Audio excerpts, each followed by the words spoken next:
이번 주간에 읽을 성경은 그 에스라, 느헤미야, 에스더, 욥기 그리고 시편의 한 부분까지 우리가 읽게 될 것입니다.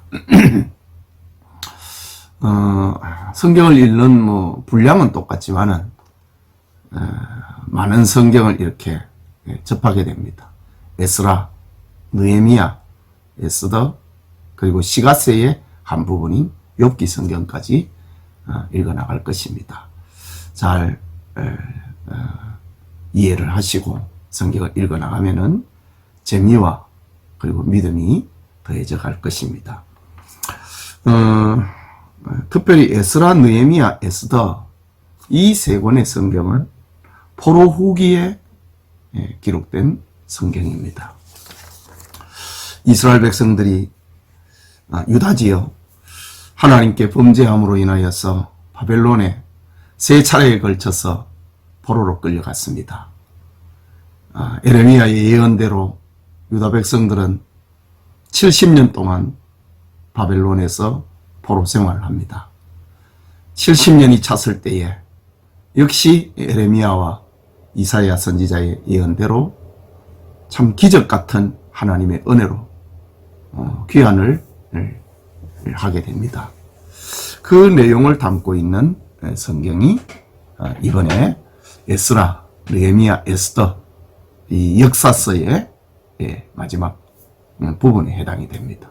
시간적으로 역사서의 마지막 부분이 해당되고 욥기서는 또 다른 장르인 시가서의 한 부분에 해당이 되겠습니다. 에스라와 느헤미야 이 성경은 본래 한 권의 성경이었습니다. 그러나 이 70인역에서 우리의 이해를 돕기 위해 가지고 분리를 해놓은 것입니다. 에스라 성경에는 1차 기환자와 2차 기환자들의 이야기 그리고 느헤미야서에는 3차 귀환자들의 이야기입니다. 포로로 끌려갔던 이스라엘 백성들은 역시 세 차례에 걸쳐서 귀환을 합니다. 1차 귀환은 538년경에 있고 또 2차 귀환은 그로부터 약 80년 후에 458년에 귀환을 하고 3차 귀환은 그로부터 한 15, 16년 후에 440년경에 귀환합니다. 이렇게 세 차례에 걸쳐서 귀환을 한 사람들의 이야기가 에스라 성경과 느헤미야 성경에 기록이 되어 있고 그 다음에 에스더 성경이라고 하는 것은 귀환하지 않고 바벨론 또 나라가 바뀌어가고 페르시아가 됐지요. 페르시아 제국 안에서 귀환하지 않고 산 사람들의 이야기 1차 귀환과 2차 귀환 사이에 1차 귀환과 2차 귀환은 약 80년이고 2차와 3차 귀환은 약 15, 16년 된다 그랬지요. 그러니까 1차 귀환과 2차 귀환 사이 80년 사이에 귀환하지 않고 거기에 산 사람들의 이야기가 에스더라고 하는 성경입니다. 자, 이래 차근차근 살펴보면서 금주에 읽을 성경 공부 하도록 하겠습니다. 에스라와 느헤미야는 한 권의 성경이라고 그랬습니다. 이 귀한 자들 왜 귀환합니까? 하나님의 나라를 다시 세우기 위해서 귀환하는 것입니다. 그러니까 에스라와 느헤미야 성경에 나타나는 예수님은 예수 그리스도는 우리의 재건자다 라는 그 핵심을 가지고 기록이 되었습니다. 명칭입니다. 에스라. 히브리 성경은 본래의 명칭을 등장하는 주인공 에스라, 히브리어로는 에즈라의 이름을 따라 붙였는데 여호와께서 도우신다 라는 뜻이다. 본서의 주인공 에스라는 아론의 아들 엘르아살의 후손으로 제사장이요 율법에 익숙한 학자였다 라고 성경은 그를 소개하고 있습니다. 에스라 7장 5절에 보면은 아비수아의 13대 손이요, 비느하스의 14대 손이요, 엘르아살의 15대 손이요, 대제사장 아론의 16대 손이라. 에스라를 소개하면서 대제사장 아론의 16대 손이었다라고 합니다. 또 에스라 7장 6절과 10절에는 이렇게 기록합니다. 이 에스라가 바벨론에서 올라왔으니 그는 이스라엘의 하나님 여호와께서 주신 모세의 율법에 익숙한 학자로서 그의 하나님 여호와의 도우심을 힘입음으로 왕에게 구하는 것을 다 받는 자이더니. 에스라가 여호와의 율법을 연구하여 준행하며 율례와 규례를 이스라엘에게 가르치기로 결심하였더라 라고 합니다. 이렇게 에스라를 소개를 하고 있습니다.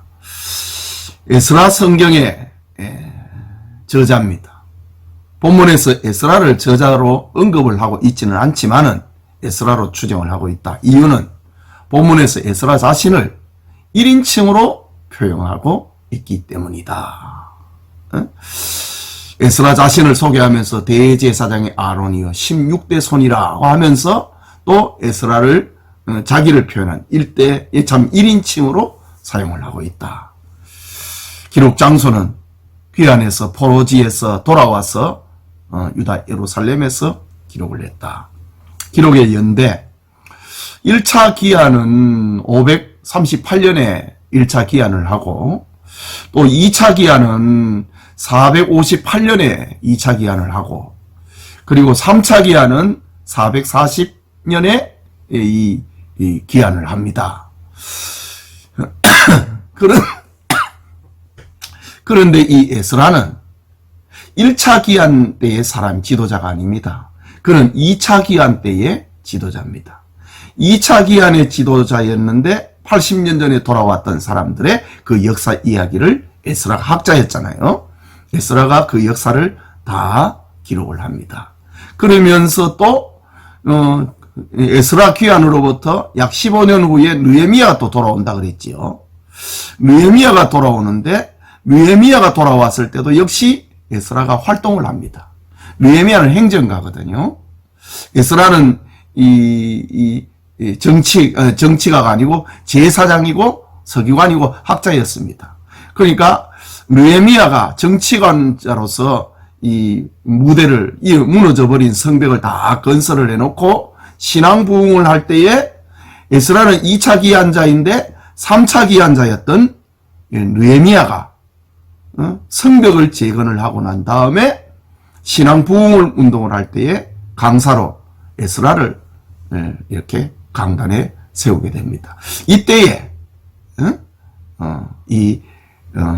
에스라, 느헤미야 이 성경이 기록이 되었다. 이렇게 추정을 해봅니다.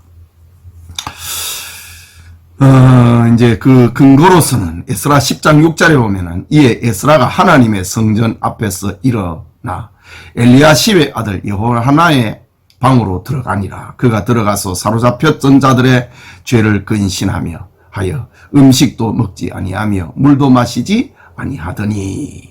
느헤미야 3장 1절에 그때에 대제사장 엘리야십이 그의 형제 제사장들과 함께 일어나 양문을 건축하여 성별하고 문짝을 달고 또 성벽을 건축하여 한메아 망대에서부터 하나넬 망대까지 성별하였고 엘리야십이라고 하는 말이 이렇게 반복이 되고 있습니다.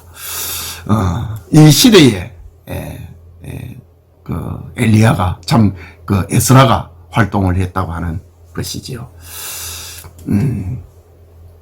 기록의 목적은 에스라 성경의 기록의 목적은 에스라 성경 속에는 에스라는 2차 기한의 지도자라고 했습니다. 그런데 1차 기한에 대한 이야기가 역사가 기록이 안 돼 있어요. 그러니까 에스라가 돌아와 갖고 80년 전에 일어났던 그 사건을 기록을 해놓고 있습니다. 자, 기록의 목적은 하나님은 자신의 백성들을 위해 주권적으로 간섭하고 섭리하고 보호하신다. 바벨론의 포로가 돼서 끌려갔지만은 하나님께서 주권적으로 그들을 간섭을 해갖고 예루살렘으로 돌아오게 만든다. 하나님은 자신의 백성들에게 그 시대에 해야 할 사명을 보여주신다. 에스라 성경 속에는 시대적인 사명이 두 가지가 있습니다. 1차 기한자들의 시대적인 사명은 성전 건축이었고 2차 기한자였던 에스라의 사명은 신앙개혁이었습니다. 그 시대마다 하나님이 주신 사명이 있다라는 말입니다. 세 번째는 하나님은 선지자들을 통하여 말씀하신 언약을 마침내 성취시키시는 언약의 신실한 분임을 나타낸다. 그렇지요. 에레미야 선지자의 예언을 70년 동안 바벨론에서 포로 생활을 하게 될 것이다. 이 예언을 그대로 성취시키시는 하나님을 보게 되는 겁니다. 그 대표되는 이제 몇 가지 성경 구절을 봅니다. 에레미야의 예언이라고 했잖아요. 에레미야 29장 10절에 보면 여호와께서 이와 같이 말씀하시느니라.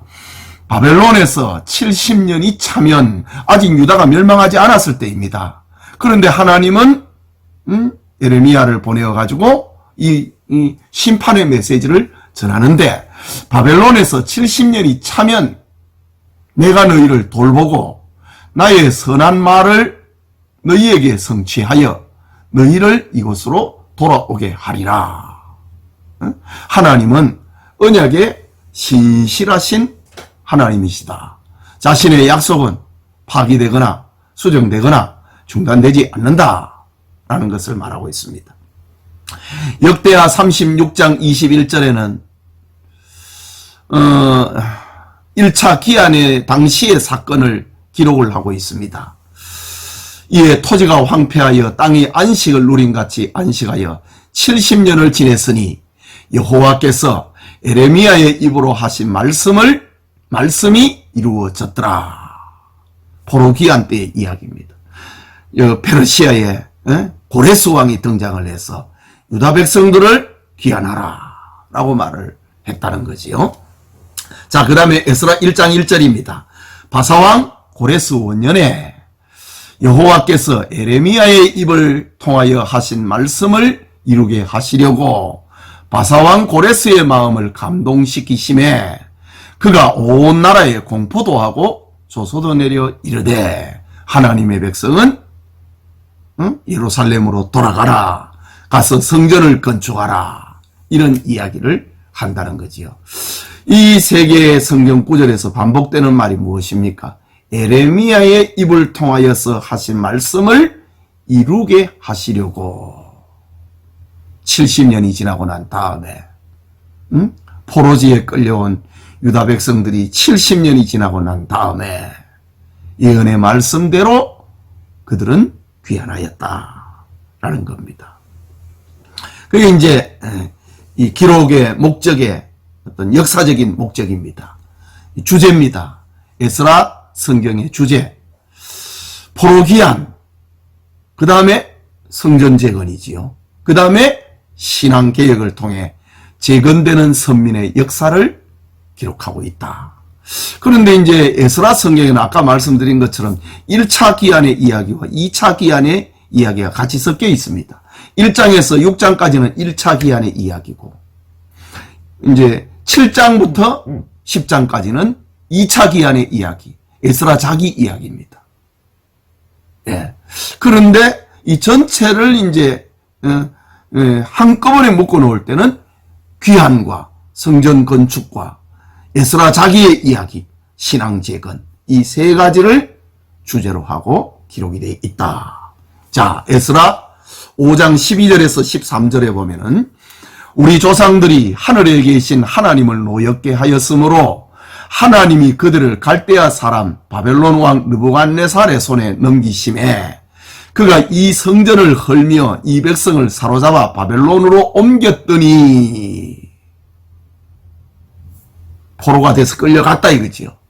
옮겼더니 그 다음에 바벨론 왕 고레스 원년에 고레스 왕이 조서를 내려 하나님의 이 성전을 다시 건축하게 하고 여기 성경에 보면 바벨론 왕 고레스 원년에 고레스는 바사왕이잖아요. 조금 전에도 얘기를 했어. 에스라 1장 1절에도 바사왕 고레스 원년에 여호와께서 에레미야의 입을 통하여 하신 말씀을 이루게 하시려고 바사왕이라고 그랬는데 5장에서는 왜 바벨론 왕 고레스 원년에 라고 했을까? 당시의 고고학적 문헌을 보면은 이 어떤 이유가 밝혀집니다.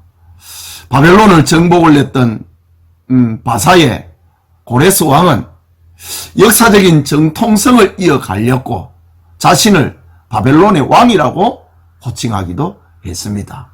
후대에 와서는 이제 이 바벨론 다음의 대제국이 페르시아라고 하는 바사라고 하는 대제국으로 형성이 되지만은 바벨론을 정복을 하였을 때에 자신이 이 정통성을 계승을 했다고 하는 그것을 합리화 합법화하기 위하여서 공문서라든가 고대 비문에 보면은 자신을 가리켜서 바벨론의 왕이다 라고 호칭하기도 했습니다. 그래서 에스라 5장에서는 고레스를 가리켜서 바벨론의 왕이었다 라고 표현하기도 합니다. 자, 그거는 초점이 아니고 이제 포로 귀환이 초점이지요. 자, 에스라 6장 21절에서 22절에 보면은 아직도 1차 귀환자들의 이야기입니다. 사로잡혔다가 돌아온 이스라엘 자손과 자기 땅에 사는 이방 사람의 더러운 것으로부터 스스로를 구별한 모든 이스라엘 사람들에게 속하여 이스라엘의 하나님 여호와를 찾는 자들이 다 먹고 즐거움으로 이래동안 무교절을 지켰으니 이는 여호와께서 그들을 즐겁게 하시고 또 아수르 왕의 마음을 그들에게 돌려 이스라엘의 하나님이신 하나님의 성전 건축하는 손을 힘있게 하도록 하셨음이었더라. 지금 에스라 6장에 있는 이 말씀은 성전 건축이 완공이 되고 난 다음입니다. 성전이 건축이 되고 난 다음에 1차 기한자들이 즐겁게 먹고 마시며 하나님 앞에 무교절을 지켰다라고 기록을 하고 있습니다. 성전 재건이라 이 말입니다. 그 다음에 이제 에스라 7장 10절입니다. 1장에서 6장까지는 1차 기한자들의 이야기고 그 다음에 7장에서 10장까지는 2차 기한자, 2차 기한의 지도자는 에스라거든요. 1차 기한의 지도자는 스룹바벨이고 2차 기한의 지도자는 에스라입니다. 이제 2차 기한의 이야기입니다. 에스라 7장 10절에 에스라가 여호와의 율법을 연구하여 준행하며 율례와 규례를 이스라엘에게 가르치기로 결심하였었더라.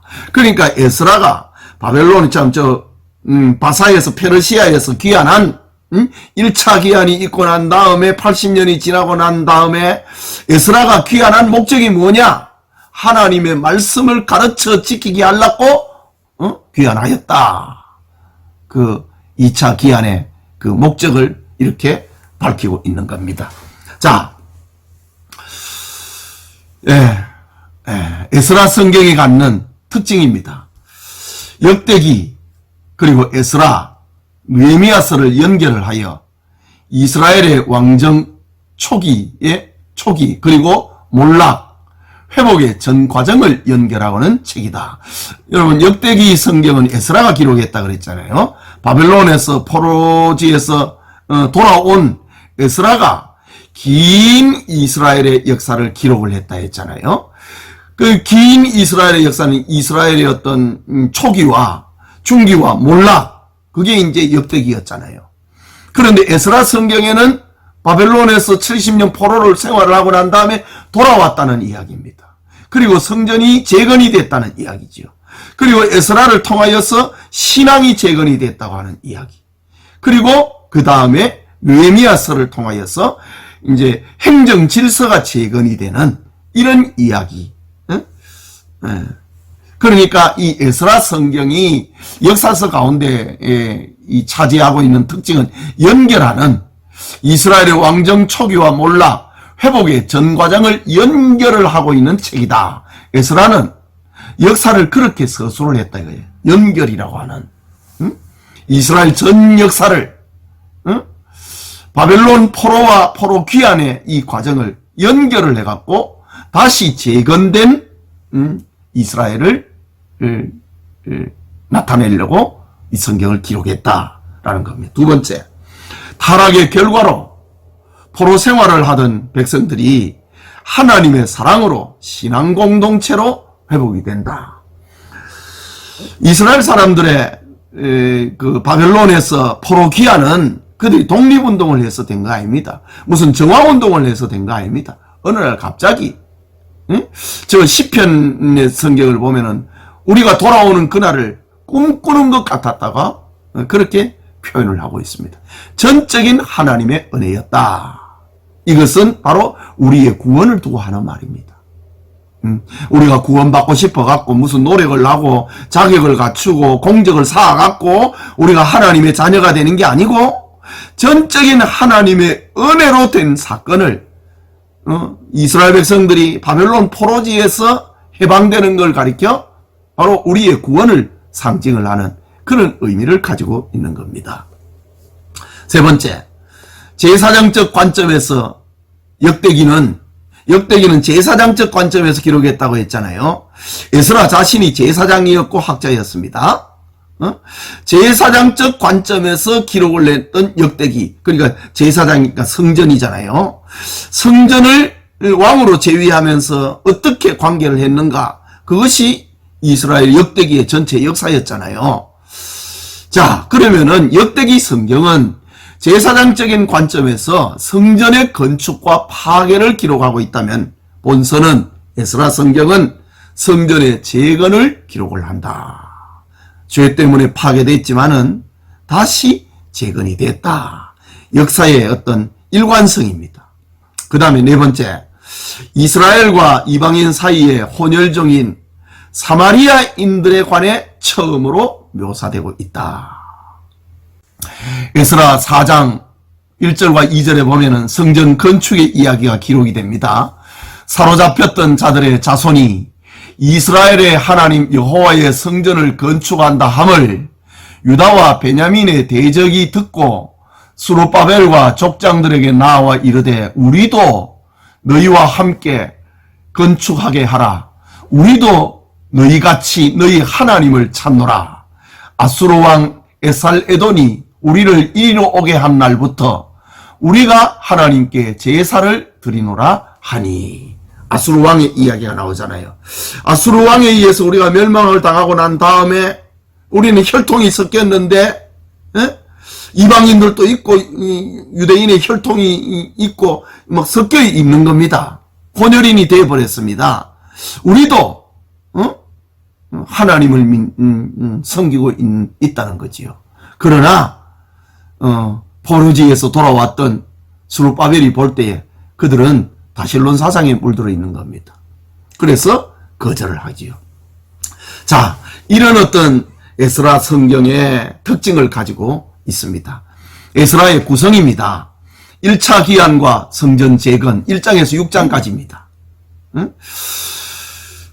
스룹바벨 인도하의 1차 기한, 그리고 귀환자들의 명단, 이때에 돌아온 사람들이 약 49,000명, 약 5만 명이 돌아옵니다. 이건 이제 전쟁에 나갈 만한 사람들 20살부터 60살까지에 해당이 되는 그 연령대가 약 5만 명이었다 이 말입니다. 귀환자들의 명단을 적고 있습니다. 성전 재건 작업의 시작과 중단 그리고 재개, 요 이야기는 나중에 또 우리 선지서 가운데 학개서에 보면 나옵니다. 그래서 이제 돌아와 갖고 성전을 건축을 하는데 사마리아 사람들이 찾아왔잖아요. 안 된다고 해버렸습니다. 함께 하자고 할 때. 그러니까 이제 사마리아 사람들이 그때부터 성전 건축 작업을 본격적으로 방해를 합니다. 이 일로 인하여서 성전을 짓겠다고 기초를 닦아놓고 시작을 했는데 중단해버립니다. 몇 년 동안 중단해버리냐? 16년 동안 중단해버립니다. 이때 이제 하나님께서 이 학개 선지자를 보내갖고 그들에게 다시 성전을 재건을 하게 하는, 기초만 놓고 들짐승의 놀이터로 만들어 놓은 그들을 책망을 하고 성전을 다시 지으라고 해서 그래 4년에 걸쳐서 성전을 완공을 합니다. 나중에 저 선지서 가운데 학개서에 보면은 또 이때의 이야기가 또 기록이 되어 있습니다. 성전 재건이 작업이 시작을 했는데 중단해버렸다. 왜 중단했느냐? 사마리아 사람들 성전 건축에 동참을 거절했다고 하는 이유 때문에 중단돼 버렸어. 방해를 하니까. 그런데 이제 16년이 지나고 난 다음에 하나님이 학계 선자를 일으켜가지고 회개를 촉구를 하고 성전을 재건을 하라고 합니다. 그리고 완성을 하게 됩니다. 그런데 참 이게 참 재미있는, 참 의미 있는 것이 성전이 유다 백성들이 바벨론의 포로로 끌려가는 것도 605년에서 538년에서 6년 고되기 때문에 1, 2년 정도는 차이가 있습니다. 1차 포로 기한에서 1차 포로로 끌려간 데서 1차 포로 기한 고연대가 70년입니다. 그리고 성전이 파괴가 된 것이 586년인데 성전이 재건이 된 것이 20년 전에 돌아와가지고 기초만 놔놓고 16년 동안 중단해버리고 학계 선지자의 자극을 받아갖고 다시 성전이 건축이 돼서 4년 동안에 완성을 하는데 성전이 재건이 된 것이 516년입니다. 그러니까 성전이 부서졌다가 다시 재건이 된 것도 70년입니다. 아주 신비하지요. 자, 그런 이야기를 담고 있다. 그 다음에 2차 기한. 이거는 이 성경을, 에스라 성경을 기록하고 있는 에스라 자기의 이야기입니다. 458년에 돌아왔는데 에스라가 기한한 것은 하나님의 말씀을 가르쳐 지키게 하기 위해서 결심을 하고 돌아왔다 그랬잖아요. 그 신앙 재건 운동을 위해서 돌아온 겁니다. 그러니까 6장과 7장은 58년의 침묵의 기간, 6장과 7장은 1차 기한과 2차 기한 사이에 80년이라고 그랬잖아요. 그런데 6장에서 7장 사이에는 20년 동안의 성전이 완성이 될 때 돌아오고 난 다음에 20년이 지나고 난 다음에 성전 건축이 완성이 됐으니까 20년을 빼면은 6장과 7장 사이에는 약 60년이라고 하는, 정확하게는 58년이라고 하는 침묵의 시간이 있다. 6장과 7장 사이에는. 자, 그 다음에 에스라의 인도하에 2차 기한, 그리고 이스라엘의 신앙개혁, 자폰, 혼혈인이 되는 것을 척결을 해내고 회개운동을 하는 이런 내용들이 에스라서 후반부에 기록이 되어 있다. 자, 그 다음에 우리가 에스라 성경을 읽으면서 예수님을 찾아야 되고 길이고 진리고 생명이신 예수님을 만나야 되는데 이 에스라서 성경 10장을 속에서 우리가 예수님을 어떻게 만날 것인가? 에스라서에 나타난 그리스도, 첫째는 다윗의 자손을 지키신, 자신의 언약을 지키시는 하나님을 알려준다. 기나긴 포로 생활을 했지만은 돌아온 사람들의 명단을 기록을 하고 그 다음에 혈통을 순수하게 하고 하는 이런 과정을 통해서 하나님은 자기 언약을 지키시는 하나님임을 보여주고 있다. 에스라 2장 1절과 2절에 옛적에 바벨론 왕 느부갓네살에게 사로잡혀 바벨론으로 갔던 자들의 자손들 중에서 노임을 받고 예루살렘과 유다로 도로 돌아와 각자의 성읍으로 돌아간 자, 곧 스룹바벨과 예수아와 느헤미야와 스라야와 르엘라야와 모르드게와 빌산과 미스발과 비그웨와 르홈과 바하나 등과 함께 나온 이스라엘 자손들의 명수가 이러하니라. 이 이제 귀환한 자들의 이름을 쭉 이야기를 하면서 하나님께서는 다윗의 후손을 지키고 그 등불이 꺼지지 않게 만들고 예수 그리스도의 세계를 만들다고 약속을 하신 그 약속이 성취됐다고 하는 그 말입니다. 두 번째, 성전 재건자 스룹바벨은 1차 귀환의 지도자가 스룹바벨이잖아요. 성전 재건자 스룹바벨은 성전의 실체로 오시고 구속사역을 완성하시고 교회의 머릿돌이고 신약의 교회를 세우신 그리스도를 예표하고 있다. 그러니까 시대적으로 앞선 인물이었던 스룹바벨, 바벨론 포로지에서 해방이 되어서 예루살렘으로 돌아와 갖고 성전을 재건을 하는 그것은 바로 구속사역을 완성하시고 교회의 머릿돌이고 신약의 교회를 세우신 그리스도를 예표하고 있다. 에베소서 2장 18절과 22절에 이렇게 기록합니다. 이는 그로 말미암아 우리 둘이 한 성령 안에서 아버지께로 나아감을 얻게 하려 하심이라. 그러므로 이제부터 너희는 외인도 아니요 나그네도 아니요 오직 성도들과 동일한 시민이요 하나님의 권속이라. 너희는 사도들과 선지자들의 터 위에 세우심을 입은 자라. 그리스도 예수께서 친히 모퉁이 돌이 되셨느니라.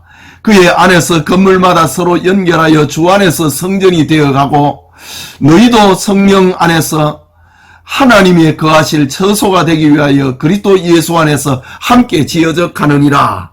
바로 예수님의 이 땅에 오셔서 교회를 세우시고 성도들을 하나로 연결을 하고 계셨던 그 예수님의 사역은 바로 스룹바벨이 성전 건축의 사역을 통하여서 예수님의 이런 모습을 교회에 머릿돌을 놓으시는 예수님의 모습을 예표하는 것이었다. 그러니까 스룹바벨이라고 하는 이야기를 읽으면서 이 사람은 바로 신약의 교회를 세우시고 우리를 구원하시고 우리를 하나 되게 하시는 예수님을 얘기하고 있다. 그러면은 성경을 제대로 읽는 겁니다. 바로 읽는 겁니다. 너희가 성경에서 영생을 얻는 줄 생각하고 이 성경을 연구하거니와 성경은 곧 내게 대하여 하는 것이라. 에스라 성경에서 스룹바벨은 바로 나를 가리키는 인물이었다 라고 예수님이 말씀하셨지요. 자, 세 번째, 신앙의 개혁자 에스라입니다. 80년이 지나고 난 다음입니다. 신앙의 개혁자 에스라가 하나님의 말씀을 가르쳐 죄를 깨닫게 하고 회개하게 함은 회개와 구원의 주 그리스도를 예표한다. 예수님이 오셔갖고 이때부터 예수께서 비로소 전파하여 이르시되 회개하라 천국이 가까웠느니라 가까이 왔느니라 하시더라 라고 했습니다. 여러분, 제가 가끔 이런 비유를 듭니다. 우리 꼬마 아이들이 성장하는 과정에서 그림, 모자이크 그림을 만드는 그런 놀이를 가끔 하지요. 처음에 이제 전체가 그려져 있는 이런 그림판을 보여줍니다. 그러나 그 안에는 조각조각조각자에 찢어져 있습니다. 그것을 다시 엎어버립니다. 그러면은 이 모자이크 하나를 떼갖고 이 그림판 속에서 하나씩 이래 쭉 맞춰가는 겁니다. 그러면은 구약이 39권이고 구약에 등장하는 수많은 인물들과 수많은 사건들이 나오는데 그 수많은 사건들의 모자이크를 하나씩 붙여가면은 뭐가 나오느냐? 바로 예수님이 나온다. 이런 의미에서 성경은 내게 대하여 하신 말씀이다.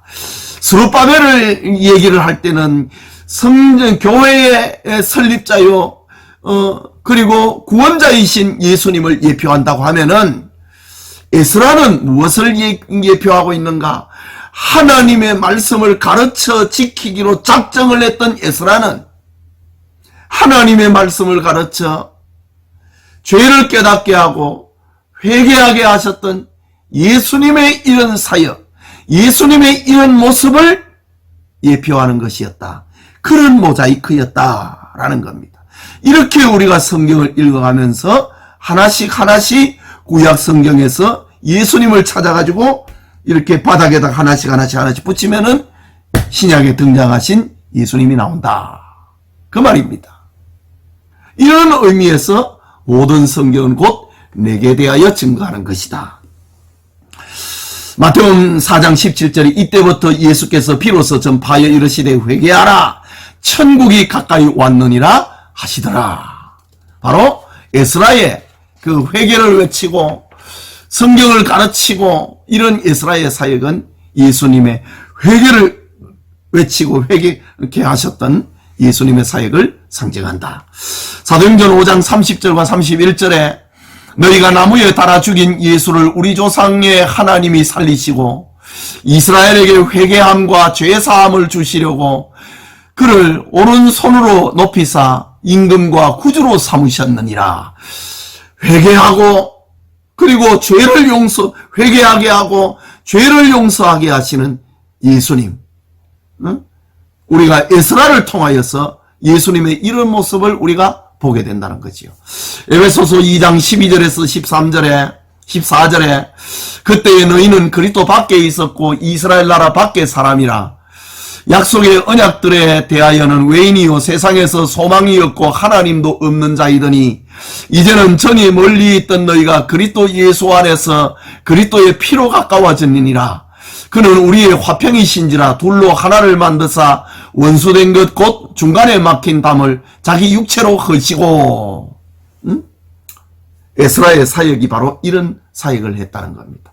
우리 이런 걸 공부를 하고 이 에스라 성경을 가면은 아주 분명하게 예수님을 만나는 그런 축복을 경험할 것입니다. 또 하나, 백성의 죄를 자기의 죄로 통곡을 하며 옷을 찢고 회개하는 에스라는 자기 백성을 위하여 십자가상에서 희생제물이 되신 그리스도를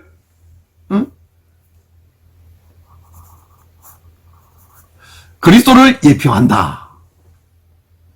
에스라 9장 3절에서 6절에 에스라의 그 신앙개혁 운동을 하면서 이런 이야기를 합니다. 내가 이 일을 듣고 에스라가 지금 귀환을 했던 유다 백성들이 행하고 있는 이런 이야기를 들었다 이 말입니다. 내가 이 일을 듣고 속옷과 겉옷을 찢고 머리털과 수염을 뜯으며 기가 막혀 앉으니 이에 이스라엘의 하나님의 말씀으로 말미암아 떠는 자가 사로잡혔던 이 사람들의 죄 때문에 다 내게로 모이더라. 내가 저녁 제사 드릴 때까지 기가 막혀 앉았더니 저녁 제사를 드릴 때에 내가 근심 중에 일어나서 속옷과 겉옷을 찢은 채 무릎을 꿇고 나의 하나님 여호와를 향하여 손을 들고 말하기를 나의 하나님이여 내가 부끄럽고 낯이 떳떳하여 감히 나의 하나님을 향하여 얼굴을 들지 못하오니 이는 우리의 죄악이 많아 정수리에 넘치고 우리의 허물이 커서 하늘에 미침이니이다. 에스라 자신이 회개 기도를 합니다. 그럼 이게 어떤 배경 속이냐? 하나님의 기적 같은 은혜를 입고 유다 땅에 돌아와 갖고 예루살렘에서 성전을 건축을 했던 사람들이 성전 건축 후에 60년 후에 에스라가 돌아와 보니까 이방화 되어 버렸다는 거지요.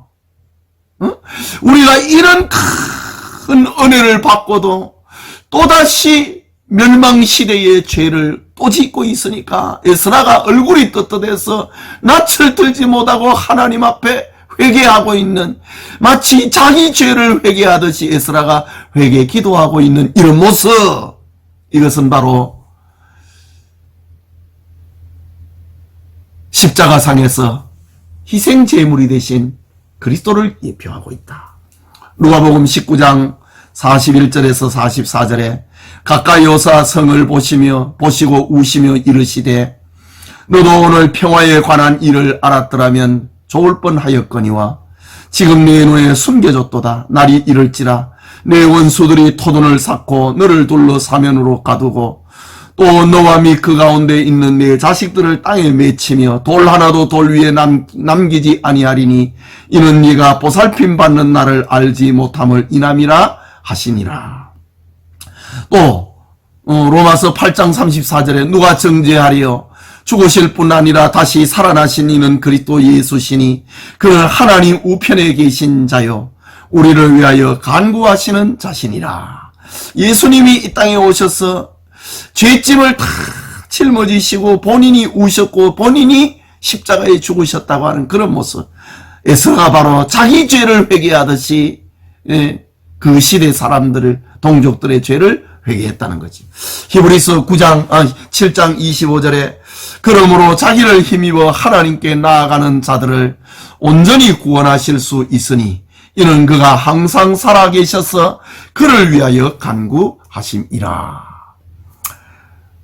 백성들의 죄를 자기 죄처럼 생각하고 회개하고 있는 에스라의 모습은 우리 죄를 위해서 십자가에 죽으신 예수님을 예표하고 있다. 연결해서 이제 느헤미야 성경입니다. 느헤미야는 역시 포로지에서 돌아와서 하나님 나라 재건이니까 예수 그리스도는 우리의 재건자로 나타납니다. 명칭 느헤미야. 본서의 이름은 1장 1절에 언급되어 있는 주인공의 이름을 따라 느헤미야, 여호와의 위로라고 불렀다. 히브리 원전에서는 에스라와 느헤미야를 한 성경으로 취급하여 본서의 이름을 에스라 두테론 제2의 에스라라고 이름을 붙였다. 히브리 원문 성경에는 한 권인데 이 부분을 제2 에스라라고 불렀다는 거지요. 저자. 이 부분에 대해서는 에스라가 느헤미야가 기록을 했습니다. 누가 기록을 했는가 보다는 역사 재건을 지금 초점을 맞추고 있는 겁니다. 원래 본서는 에스라와 한 권으로 되어 있어 많은 학자들은 저자를 에스라라고 보고 있다. 하지만 1장 1절에 의할 것 같으면은 느헤미야가 본서의 저자임을 알 수 있다. 느헤미야는 바사왕국에서 아닥사스다 왕의 술잔을 받드는 일을 하였다. 1장 1절에 하가라의 아들 느헤미야의 말이라. 아닥사스다 왕 제20년 기스루월에 내가 수상궁에 있는데, 그러니까 이 느헤미야서에 와서는 1인칭을 이제 느헤미야 1인칭은 이 성경을 기록하는 사람이잖아요. 느헤미야로 표현하고 있다. 기록 장소는 유다 예루살렘. 기록 영대는 느헤미야의 사역이 다 끝나고 난 다음에 이제 느헤미야는 이제 3차 기한에 총독으로 오지요.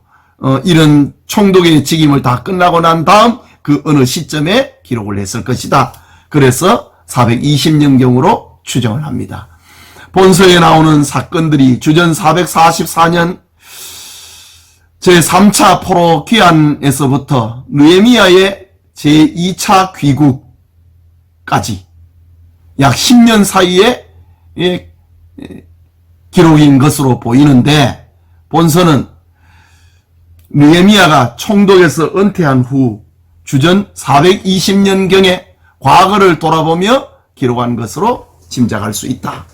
느헤미야의 귀환은 444년인데 그 다음에 12년 동안 사역을 하다가, 그리고 이 아닥사스다 왕이 돌아오라고 그랬거든요. 그래서 다시 페르시아에 가서 그 성벽 건축을 완성을 했다고 왕에게 보고를 합니다. 그리고 난 다음에 다시 허락을 맡아가지고 예루살렘으로 옵니다. 이 어간에 기록이 된 것이 바로 느헤미야 성경이다. 기록의 목적, 3차 기한의 과정과 성벽 중건의 역사를 보여주기 위함이다. 느헤미야의 귀환의 목적은 성벽 재건이 되었거든요. 우리 다시 정리를 해볼까요? 1차 기한의 목적은 성전 재건, 2차 기한의 목적은 신앙 재건, 3차 기한의 목적은 성벽 재건입니다. 두 번째, 이스라엘의 예루살렘 정착과 종교적 재건의 정황을 보여주기 위함이다. 심판에서 재건까지는 약 150년이 걸렸다. 이 긴 역사를 볼 때에는 150년의 역사다. 586년에 완전히 멸망을 해갖고 430년에 재건이 되니까 약 150년의 심판과 재건의 이야기가 담겨 있다. 그 다음에 언약의 성실하신 하나님의 사랑과 성도의 순종을 보여주기 위함이다. 주제, 성벽 재건이지요. 성벽을 재건하고 난 다음에 2차 기한의 지도자였던 에스라를 모시고 다시 신앙 부흥운동을 합니다. 그러니까 에스라는 두 차례에 걸쳐서 신앙 부흥, 신앙 재건 운동을 한 사람입니다. 성벽 재건, 신앙 개혁을 통하여 재건되는 선민의 역사, 느헤미야. 성벽 역사가 52일 만에 엘룰월 25일에 끝남에 우리의 모든 대적과 주위에 있는 이방 족속들이 이를 듣고 다 두려워하여 크게 낙담하였으니 그들이 우리 하나님께서 이 역사를 이루신 것을 알매니라. 역시 성벽을 재건을 할 때에 주변에 있었던 그 사마리아 사람들이 방해를 합니다. 여러 가지 협박을 합니다. 만나자 오면은 이제 느헤미야가 오면은 자객을 보내갖고 죽이려고 했거든요. 그리고 또 안 되니까 너가 반란을 꾀하려고 하는구나 이렇게 누명을 씌워가지고 또 방해를 합니다.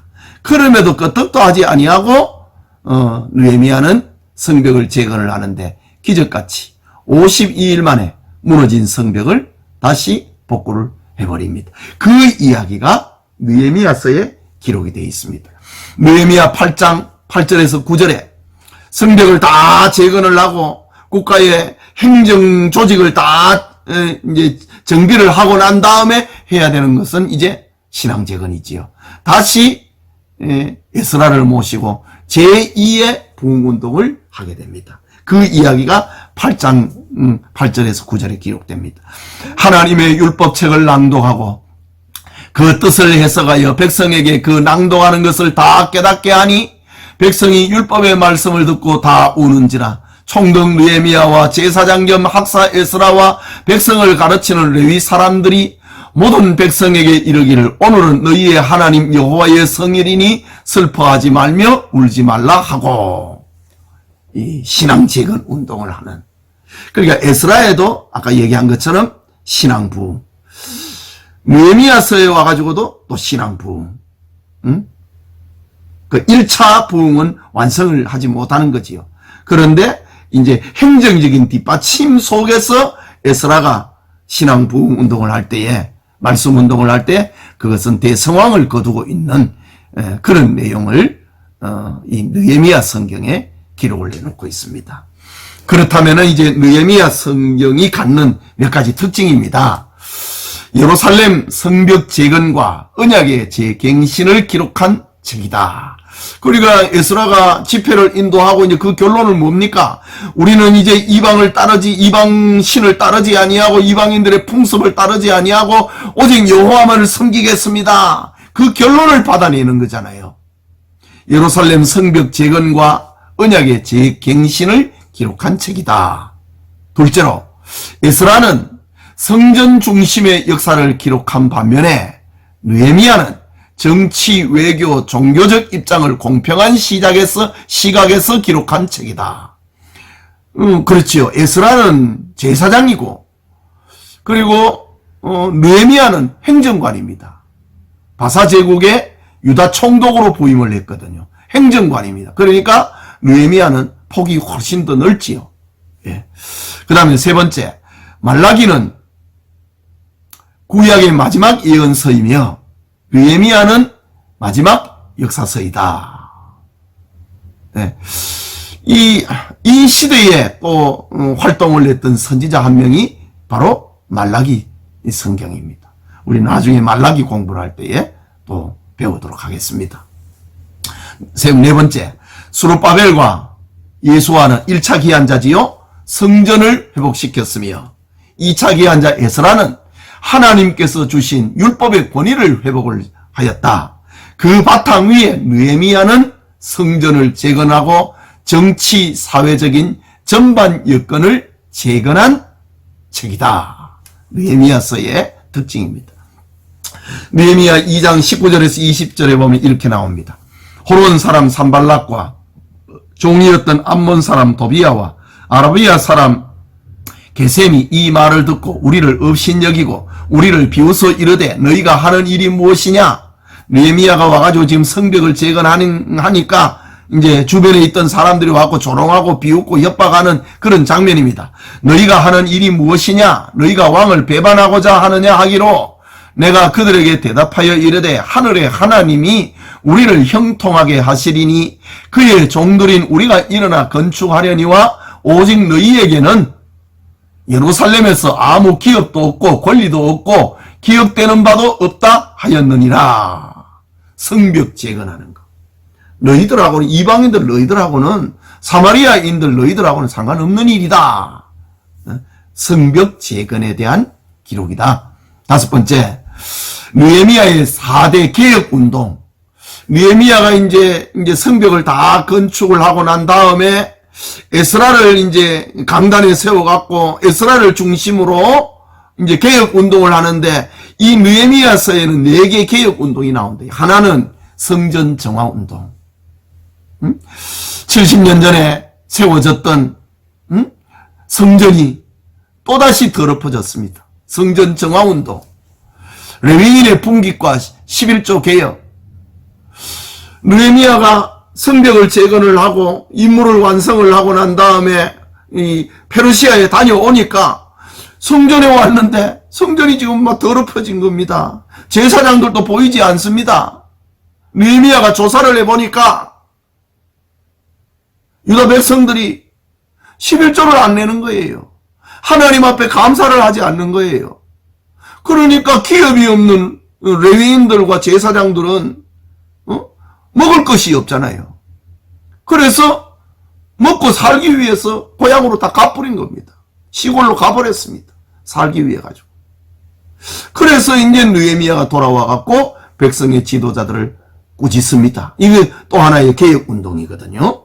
성전 정화 운동, 레위인의 분깃과 11조 개혁 운동, 안식일 개혁 운동, 이방인과 통혼 금지하는 개혁 운동, 이런 4대 개혁 운동을 느헤미야가 하게 된다.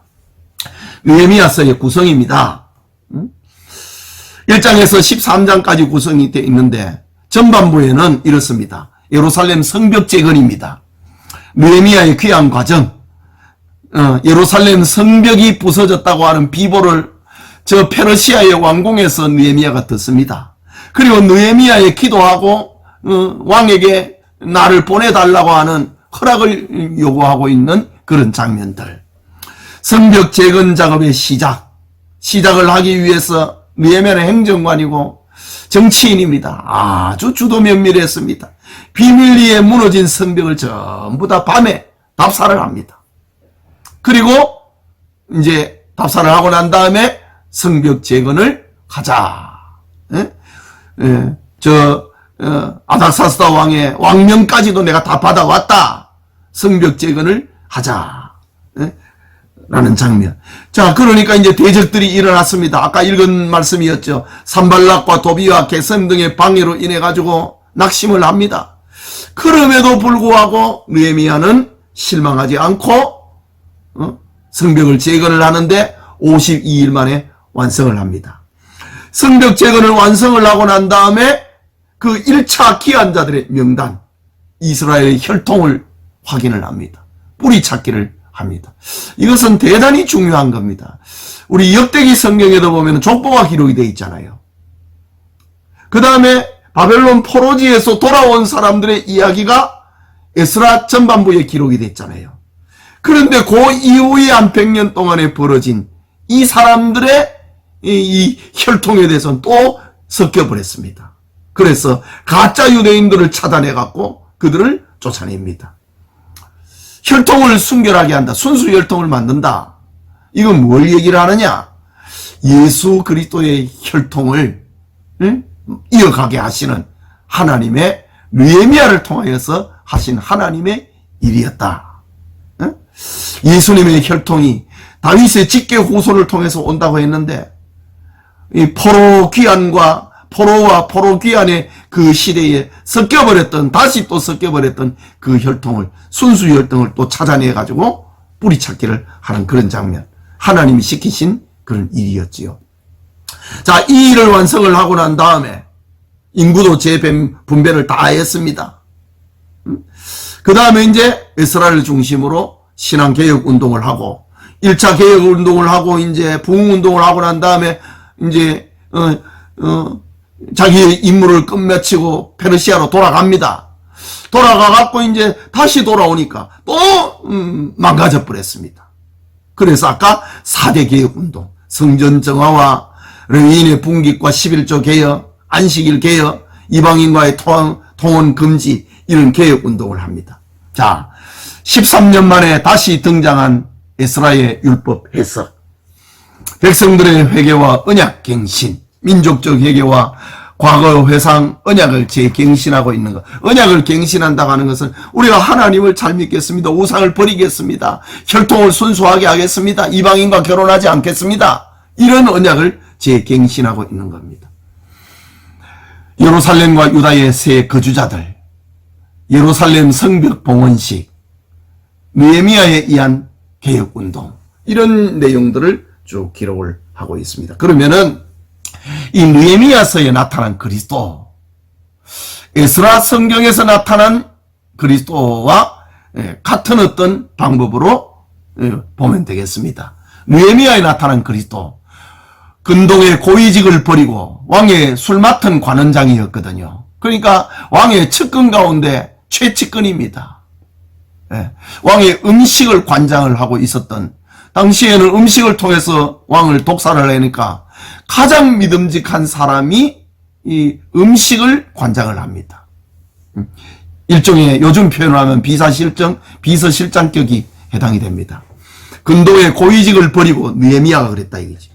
유다를 재건하기 위하여 고국에 온 느헤미야는 근본 하나님의 본체이시나 인간의 몸을 입고 세상에 오신 그리스도를 예표하고 있다. 느헤미야서를 읽으면서 예수님께서 어떻게 나타나 있는지 너희들 읽었느냐, 보았느냐 라고 할 때에 느헤미야의 높은 지위를 버리고 고난을 자체하면서 성벽을 재건하고 오는 이런 모습은 하늘 보좌를 버리고 이 땅에 오신 예수님을 예표하고 있다. 이러면은 성경을 바로 보는 겁니다. 느헤미야 1장 1절에서 3절에 하가라의 아들 느헤미야의 말이라. 아닥사스 왕 제12년 기스루월에 내가 수상궁에 있는데 내 형제들 가운데 하나인 하나니가 두 사람과 함께 유다에서 내게 이르렀기로 내가 그 사로잡힘을 면하고 남아있는 유다와 예루살렘 사람들의 형편을 물은즉 그들이 내게 이르되 사로잡힘을 면하고 남아있는 자들이 그 지방에 거기에서 큰 환난을 당하고 능력을 받으며 예루살렘 성은 허물어지고 성문들은 불탔다 하는지라. 느헤미야가 수상궁에서 왕의 측근이 되어서 있는데 고국에서 들려오는 소식을 듣고 느헤미야가 기도합니다. 내가 가야 되겠다. 이렇게 기도한다. 이런 모습은 빌립보서 2장 6절과 연결이 된다. 그는 근본 하나님의 본체시나 하나님과 동등됨을 취할 것으로 여기지 아니하시고 오히려 자기를 비워 종의 형체를 가지사 사람들과 같이 되셨고 사람의 모양으로 나타나사 자기를 낮추시고 죽기까지 복종하셨으니 그 십자가에 죽으심이라. 이러므로 하나님이 그를 지극히 높여 모든 이름 위에 뛰어난 이름을 주사 하늘에 있는 자들과 땅에 있는 자들과 땅 아래에 있는 자들로 모든 무릎을 예수의 이름에 꿇게 하시고 모든 입으로 예수 그리스도를 주라 시인하여 하나님 아버지께 영광을 돌리게 하셨느니라. 라고 합니다. 또 성벽 파괴 소식에 금식하고 기도하는 느헤미야는 죄로 파괴된 인생을 위하여 금식하고 기도하신 그리스도를 예표한다. 느헤미야가 바사의 수상궁에 있었을 때에 예루살렘으로부터 들려오는 소식이 성벽은 불타버렸다. 그래서 성벽 울타리가 불타버리니까 성전 안에 성 안에 살려고 하는 사람들이 없다. 왜? 적들의 노략을 당하니까. 그러니까 그 안에 있는 성전까지도 이제 버림을 당하는 이런 처지가 되어버렸다. 그러니까 느헤미야가 하나님 앞에 금식을 하고 작정하고 기도했다. 성경을 자세히 보면은 약 4개월에 걸쳐서 느헤미야가 작정 기도를 하고 있는 그런 장면을 봅니다. 물론 4개월 동안 금식했다고는 볼 수 없지요. 금식을 겸한 4개월에 이르는 그런 작정 기도를 했습니다. 어느 날 이제 왕이 느헤미야에게 너 얼굴이 왜 그러냐. 고대의 신하들은 임금 앞에서 불편한 얼굴을 표현하면 안 되거든요. 그런데 왕이 먼저 물어봅니다. 너 무슨 근심이 있느냐. 물어볼 때에 느헤미야가 하늘의 하나님께 묵상하고 내 열조들의 묘실이 있는 성읍이 불탔다고 하는 소식 때문에 내가 근심이 있습니다.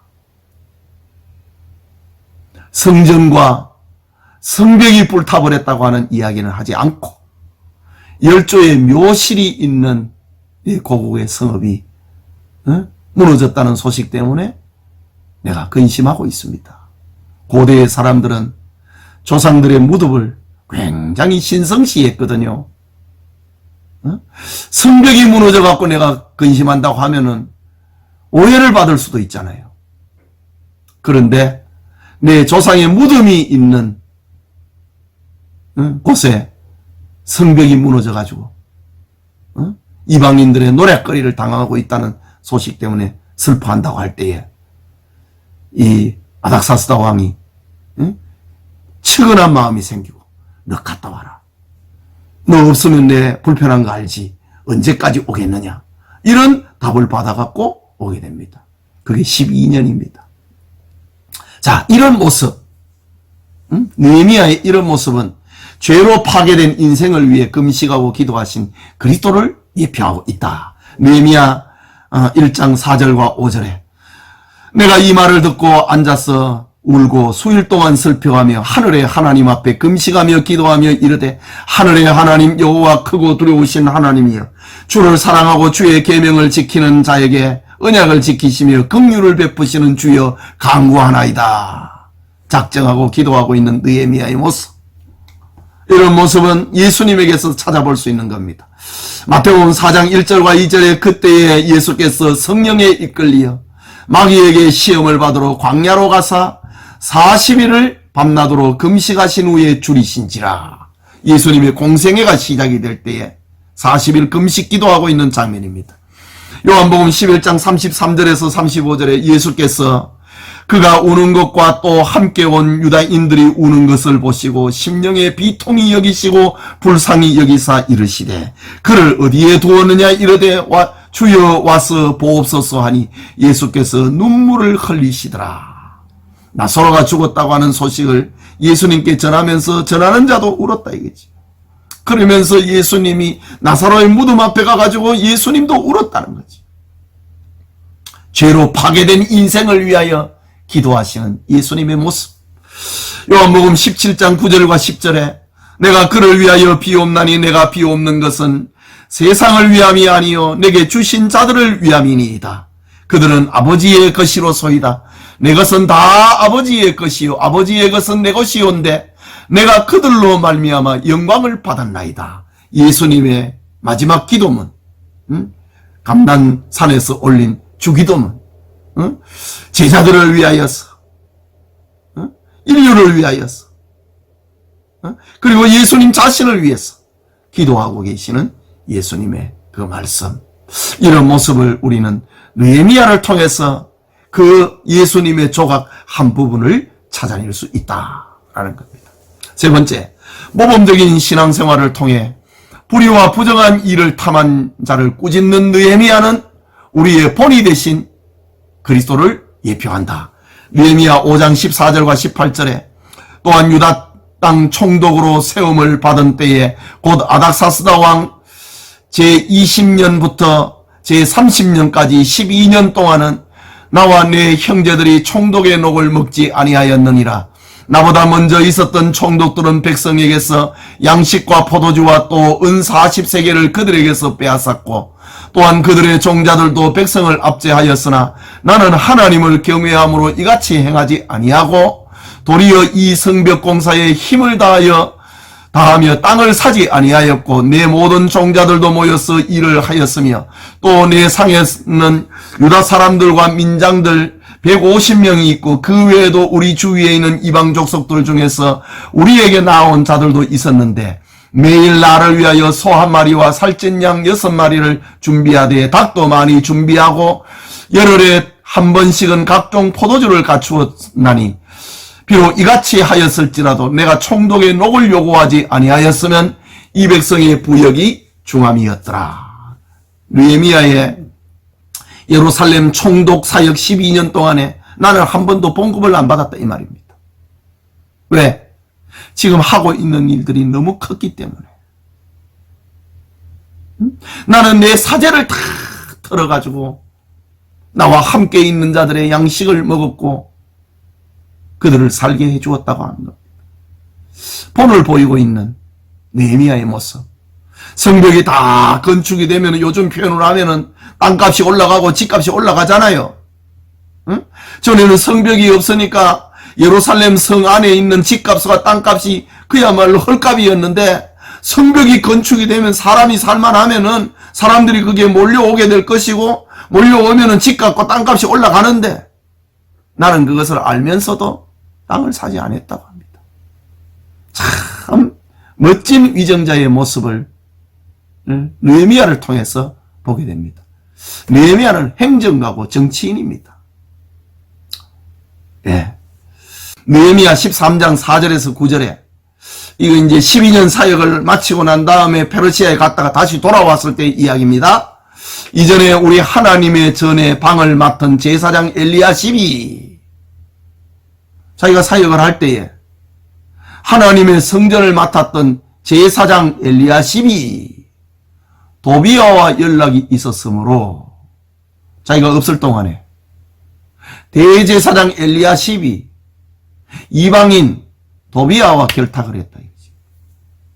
도비아를 위하여 한 큰 방을 만들었으니 성전 안에 이방인 도비아를 위하여서 방을 만들어 줬다 이거지. 그러니까 이 느헤미야가 없으니까 또 이 성전의 어떤 질서가 다 망가져 버린 겁니다. 그 방은 원래 소재물과 유향과 그릇과 또 레위 사람들과 노래하는 자들과 문지기저들에게 11조로 주는 곡물과 새 포도주와 기름과 또 제사장들에게 주는 거제물을 두는 곳이라. 제사장들의 양식을 보관하고 있는 그 창고를, 그 방을 이방인 도비아에게 새 방으로 줬다. 그때에 내가 예루살렘에 있지 아니하였느니라. 12년 사역을 마치고 바벨론에 갔다 돌아오고 나오니까 이런 일이 벌어졌다 이거지.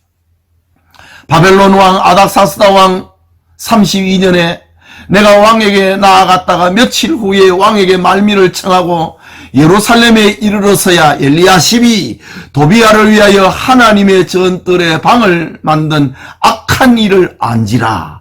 내가 심히 근심하여 도비아의 세간을 그 방 밖으로 다 내어 던지고 명령하여 그 방을 정결하게 하고 하나님의 전과 그릇과 소재물과 유향을 다시 그리로 들여놓았느니라. 성전 정결 작업입니다. 예수님께서도 성전을 더럽혔을 때 그것을 다 엎어버리고 던져버리는 이런 모습. 빌립보서 2장 5절에 너희 안에 이 마음을 품어라. 곧 그리스도 예수의 마음이니. 빌립보서 3장 14절에 표대를 향하여 그리스도 예수 안에서 하나님이 위에서 부르신 부름의 상을 위하여 달려가노라. 삶의 모범을 보이고 있는 느헤미야의 이런 모습은 오늘의 성도들이, 오늘의 교회의 크고 작은 리더들이, 그리고 이 사회에서 일을 맡고 있는 이들이 본받아야 될 그런 모습입니다. 본을 보였다. 히브리서 12장 2절에 믿음의 주여 또 온전하게 하신 예수를 바라보자. 그는 그 앞에 있는 기쁨을 위하여 십자가를 참으사 부끄러움을 개의치 아니하시더니 하나님 보좌 우편에 앉으셨느니라. 이런 모습을 우리는 느헤미야에서 한 조각을 떼갖고 붙여놓을 수 있다 이 말입니다. 네 번째, 온갖 대적들의 방해 가운데서도 성벽 재건과 언약 갱신을 성공적으로 마친 느헤미야는 사탄의 세력을 이기시고 구속사역을 완성하신 그리스도의 최후 승리를 예표한다. 요한복음 19장 30절에 예수께서 신포도주를 받으신 후에 이르시되 다 이루었다 하시고 머리를 숙이니 영혼이 떠나가시니라. 히브리서 12장 2절에 믿음의 주여 또 온전케 하시는 이인 예수를 바라보자. 그는 그 앞에 있는 기쁨을 위하여 십자가를 참으사 부끄러움을 개의치 아니하시더니 하나님 보좌 우편에 앉으셨느니라. 사탄의 세력을 이기고 구속사역을 완성하신 그리스도의 모습을 우리는 구약에서 느헤미야를 통해서 우리가 한 조각을 떼가지고 붙여놓을 수 있다, 이 말입니다. 마지막으로 느헤미야를 통한 하나님의 일시적인 회복은 그리스도를 통해 실현될 완전한 회복을 소망하게 한다. 이스라엘 사회에 있어서 느헤미야를 통하여서 나라가 다시 회복이 됩니다. 바벨론 지하에, 페르시아 지하에 살고 있지만은 회복이 됩니다. 그때 믿음 있는 사람들은 얼마나 희망 가운데 살았겠습니까? 희망 가운데 희망이 부풀었겠습니까? 이런 모습은 영원한 회복자이신 그리스도를 소망하게 한다.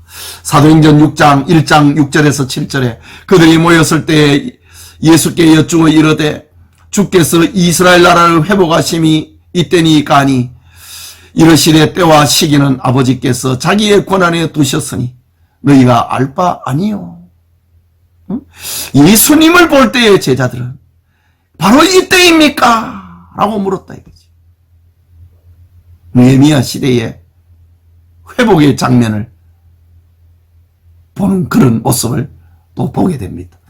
사도행전 3장 21절과 25절 26절에 하나님이 영원전부터 거룩한 선지자들의 입을 통하여 말씀하신 바 만물을 회복하실 때까지는 하늘이 마땅히 그를 받아두리라.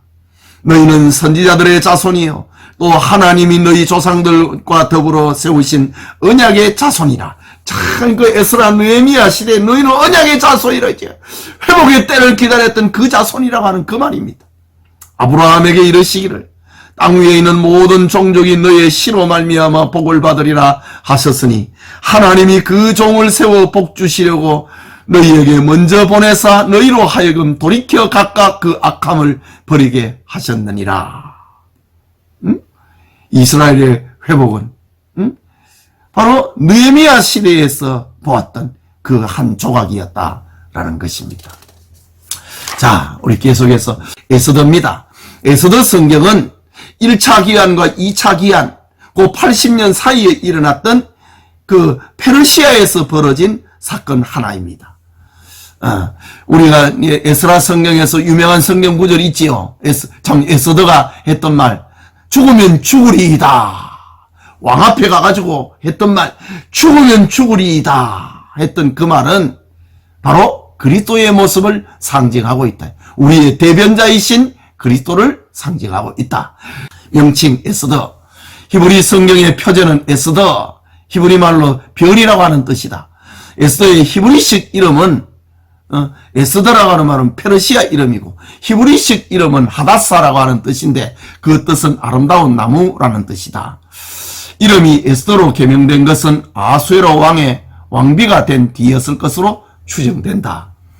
2장 7절에 그의 삼촌의 딸 하다사 곧 에스더는 부모가 없었으니 용모가 곱고 아리따운 처녀라. 그의 부모가 죽은 후에 모르드게가 자기 딸같이 양육하였더라. 이 에스더 성경의 중심 인물이 몇 명 나오지요.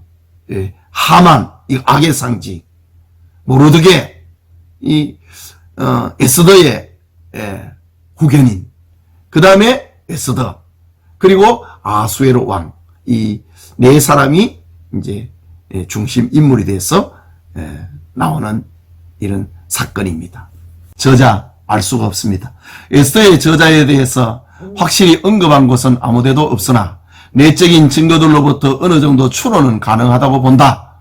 저자가 바사의 예전이나 관습, 수상궁전과 아수에로 왕 때 일어난 사건들에 대하여 자세하게 알고 있었던 점으로 미루어 보아 우리는 그가 유대인인 것을 짐작할 수 있다. 유대인인 것을 짐작할 수 있다. 에스라가 기록을 했다고 해도 과언이 아닙니다. 이 사건 이후에 에스라가 페르시아에서 예루살렘으로 돌아오잖아요. 자, 기록 장소 파사의 유대인 거주지, 기록의 연대, 유대인의 1차 기한과 2차 기한 그 사이 464년에서 436년 아수에로 왕 통치가 과거형으로 되었고 수상군 궁 화재선에 대한 언급이 없는 것을 볼 때에 기록의 연대는 그렇게 추정을 할 수 있다. 에스더 10장 2절에 왕의 능력 있는 모든 행정과 모르드게를 높여 행적과 모르드게를 높여 존귀하게 한 사적이 메대와 바사 왕들의 일기에 기록되지 아니하였느냐 라고 표현합니다.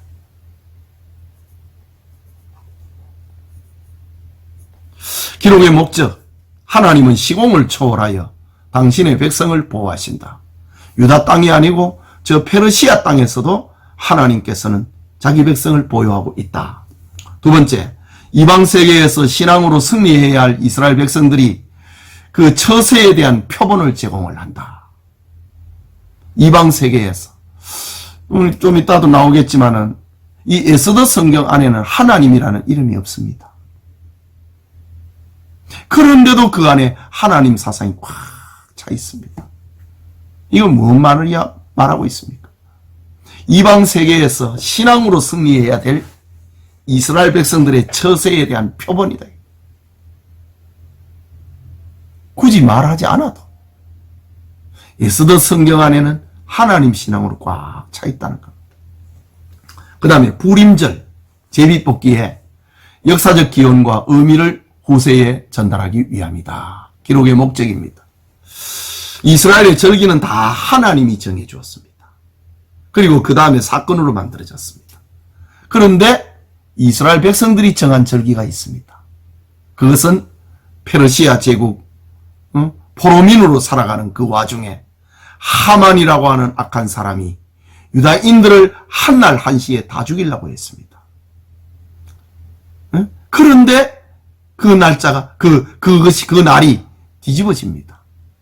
유대인들을 죽이려고 했던 그날에 하만과 유대인의 적들을 그날에 다 죽임을 당합니다. 마치 제비 뽑기 해가지고 생명이 뽑힌 것처럼 그런 날이 벌어졌다. 이걸 가리켜 부림절이라고 부릅니다. 죽음에서 다시 살아난 날이다. 이거는 이스라엘 역사 속에서 생겨난 유대인의 절기인 겁니다. 그 부림절의 역사적 기원과 의미를 후세에 전달하고 있다. 하만에 의해서 죽임을 당할 뻔했는데 마치 제비뽑기 하듯이 그들이 다시 살아났다는 이야기입니다. 에스더 성경의 주제, 선민을 구원하시는 하나님의 섭리, 페르시아 제국에서 자기 백성을 구원하는 하나님.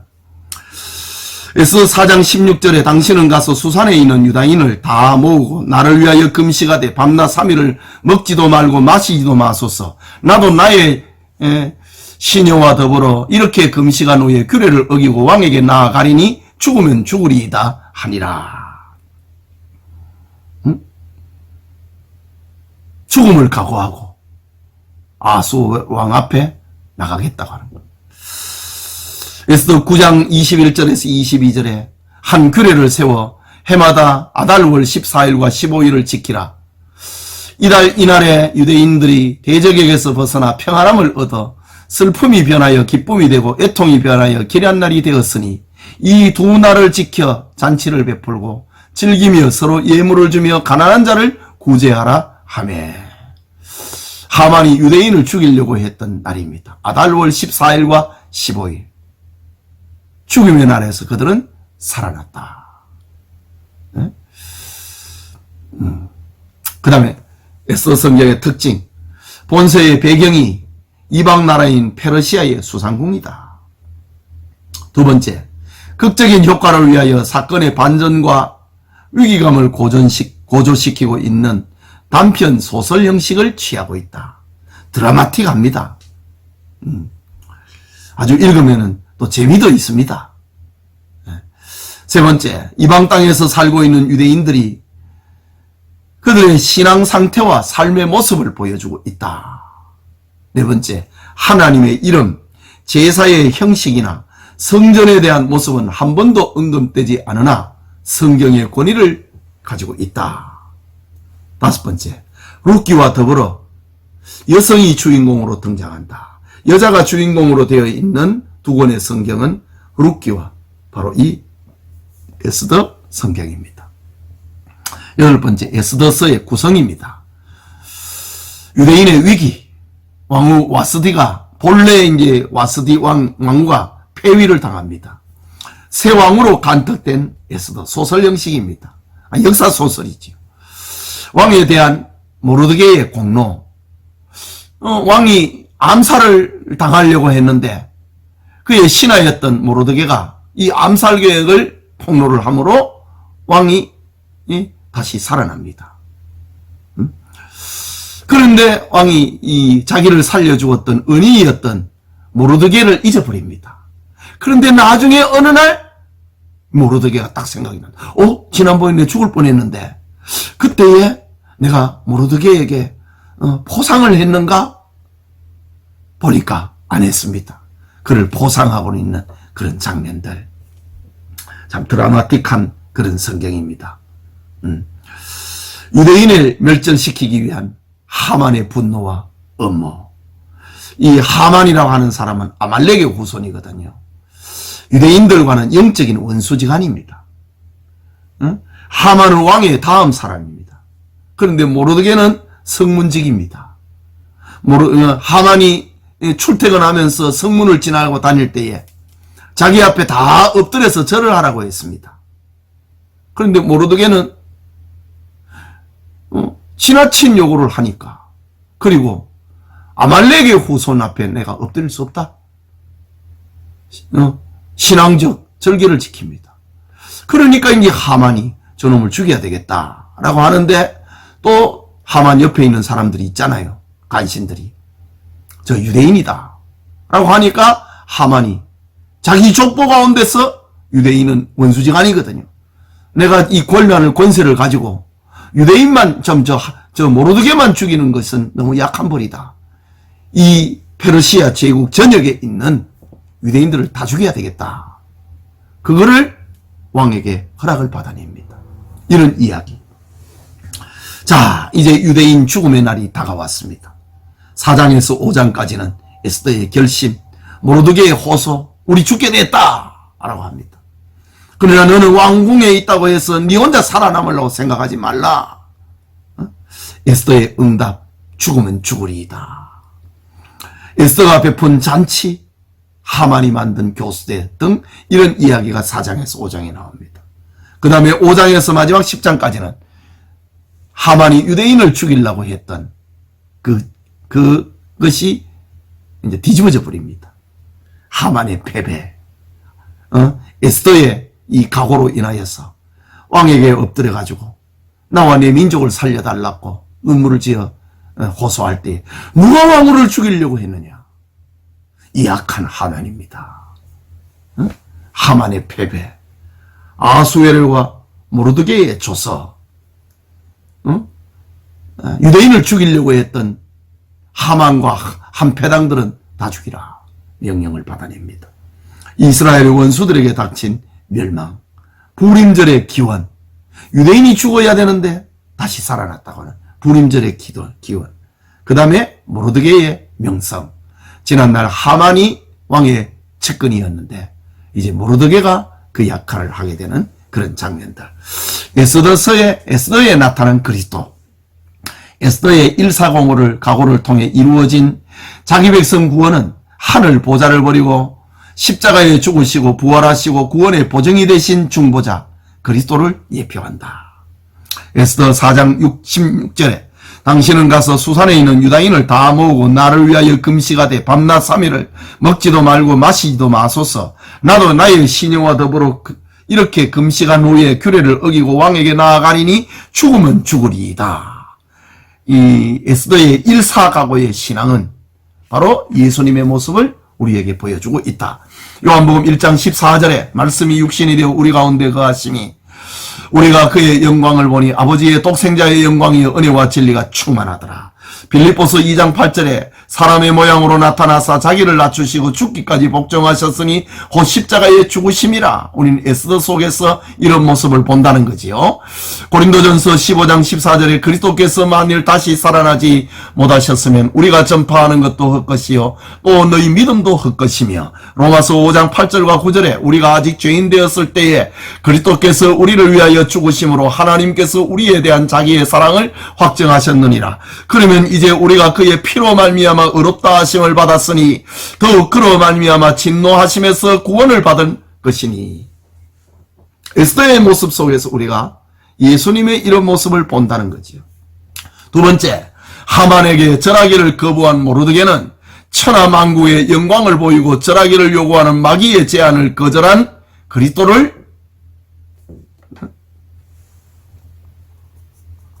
예표한다. 에스더 3장 2절에 궁궐문에 있는 왕의 모든 신하들이 다 왕의 명령대로 하만에게 꿇어 절하되 모르드게는 꿇지도 아니하고 절하지도 아니하니. 마태복음 4장 8절에서 10절에 마귀가 또 그를 데리고 지극히 높은 산으로 가서 천하만국과 그 영광을 보여 이르되 만일 내게 엎드려 경배하면 이 모든 것을 네게 주리라. 이에 예수께서 말씀하시되 사탄아 물러가라. 기록하여 되었으되 주 너의 하나님께 경배하고 다만 그를 섬기라 하였느니라. 모르드게의 이런 모습은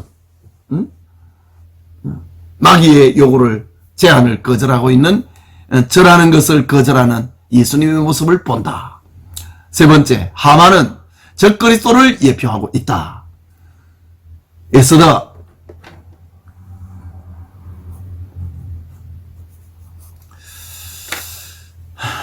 7장 6절에 이 악한 하만의 자음을 숫자로 환산하면 적그리스도의 수 666이 된다. 뭐 이런 건 잘 안 하지만은 한번 찾아봅니다.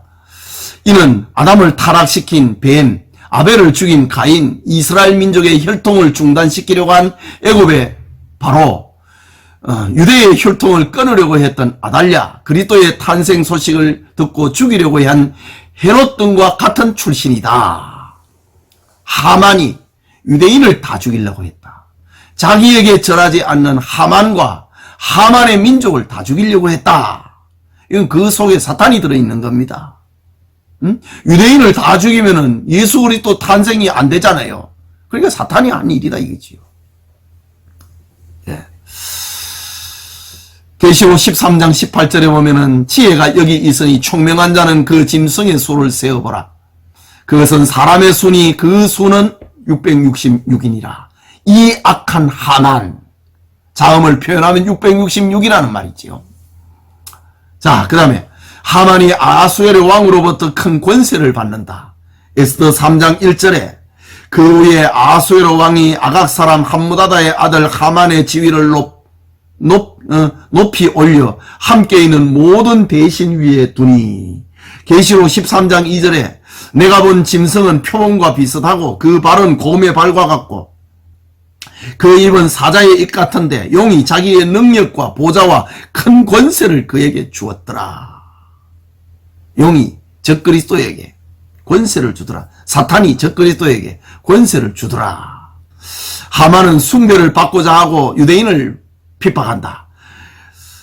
에스더 3장 6절에 그들이 모르드게의 민족을 하만에게 알림으로 하만이 모르드게만 죽이는 것이 부족하다고 생각하고 아수엘의 온 나라에 있는 유대인 곧 모르드게의 민족을 다 멸하고자 하더라. 요한계시록 13장 4절에서 7절 용이 짐승에게 권세를 주므로 용이 경배하며 짐승에게 경배하여 이르되 누가 이 짐승과 같으냐 누가 능히 이와 더불어 싸우리요 하더라. 또 짐승이 과장되고 신성 모독을 말하는 입을 받고 또 42달 동안 일할 권세를 받으니라. 짐승이 입을 벌려 하나님을 향하여 비방하되 그의 이름과 그의 장막 곧 하늘에 사는 자들을 비방하더라. 또 권세를 받아 성도들과 싸워 이기게 되고 각 족속과 백성과 방언과 나라를 다스리는 권세를 받으니 그가 권세를 받아 그 짐승의 우상에게 생기를 주어 그 짐승의 우상으로 말하게 하고 또 짐승의 우상에게 경배하지 아니하는 자는 몇이든지 다 죽이게 하더라.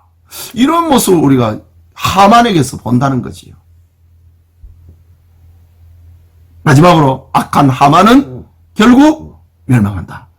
에스더 7장 9절에서 10절에 왕을 모신 내시 중에 하르보나가 왕에게 이르되 왕을 위하여 충성된 말로 고발한 모르드게를 달고자 하여 하만이 높이가 50규빗 되는 나무를 준비하였는데 이제 그 나무가 하만의 집에 섰나이다. 왕이 이르되 하만을 그 나무에 달라 하매 모르드게를 달려고 한 나무에 하만을 다니 왕의 노가 그치니라.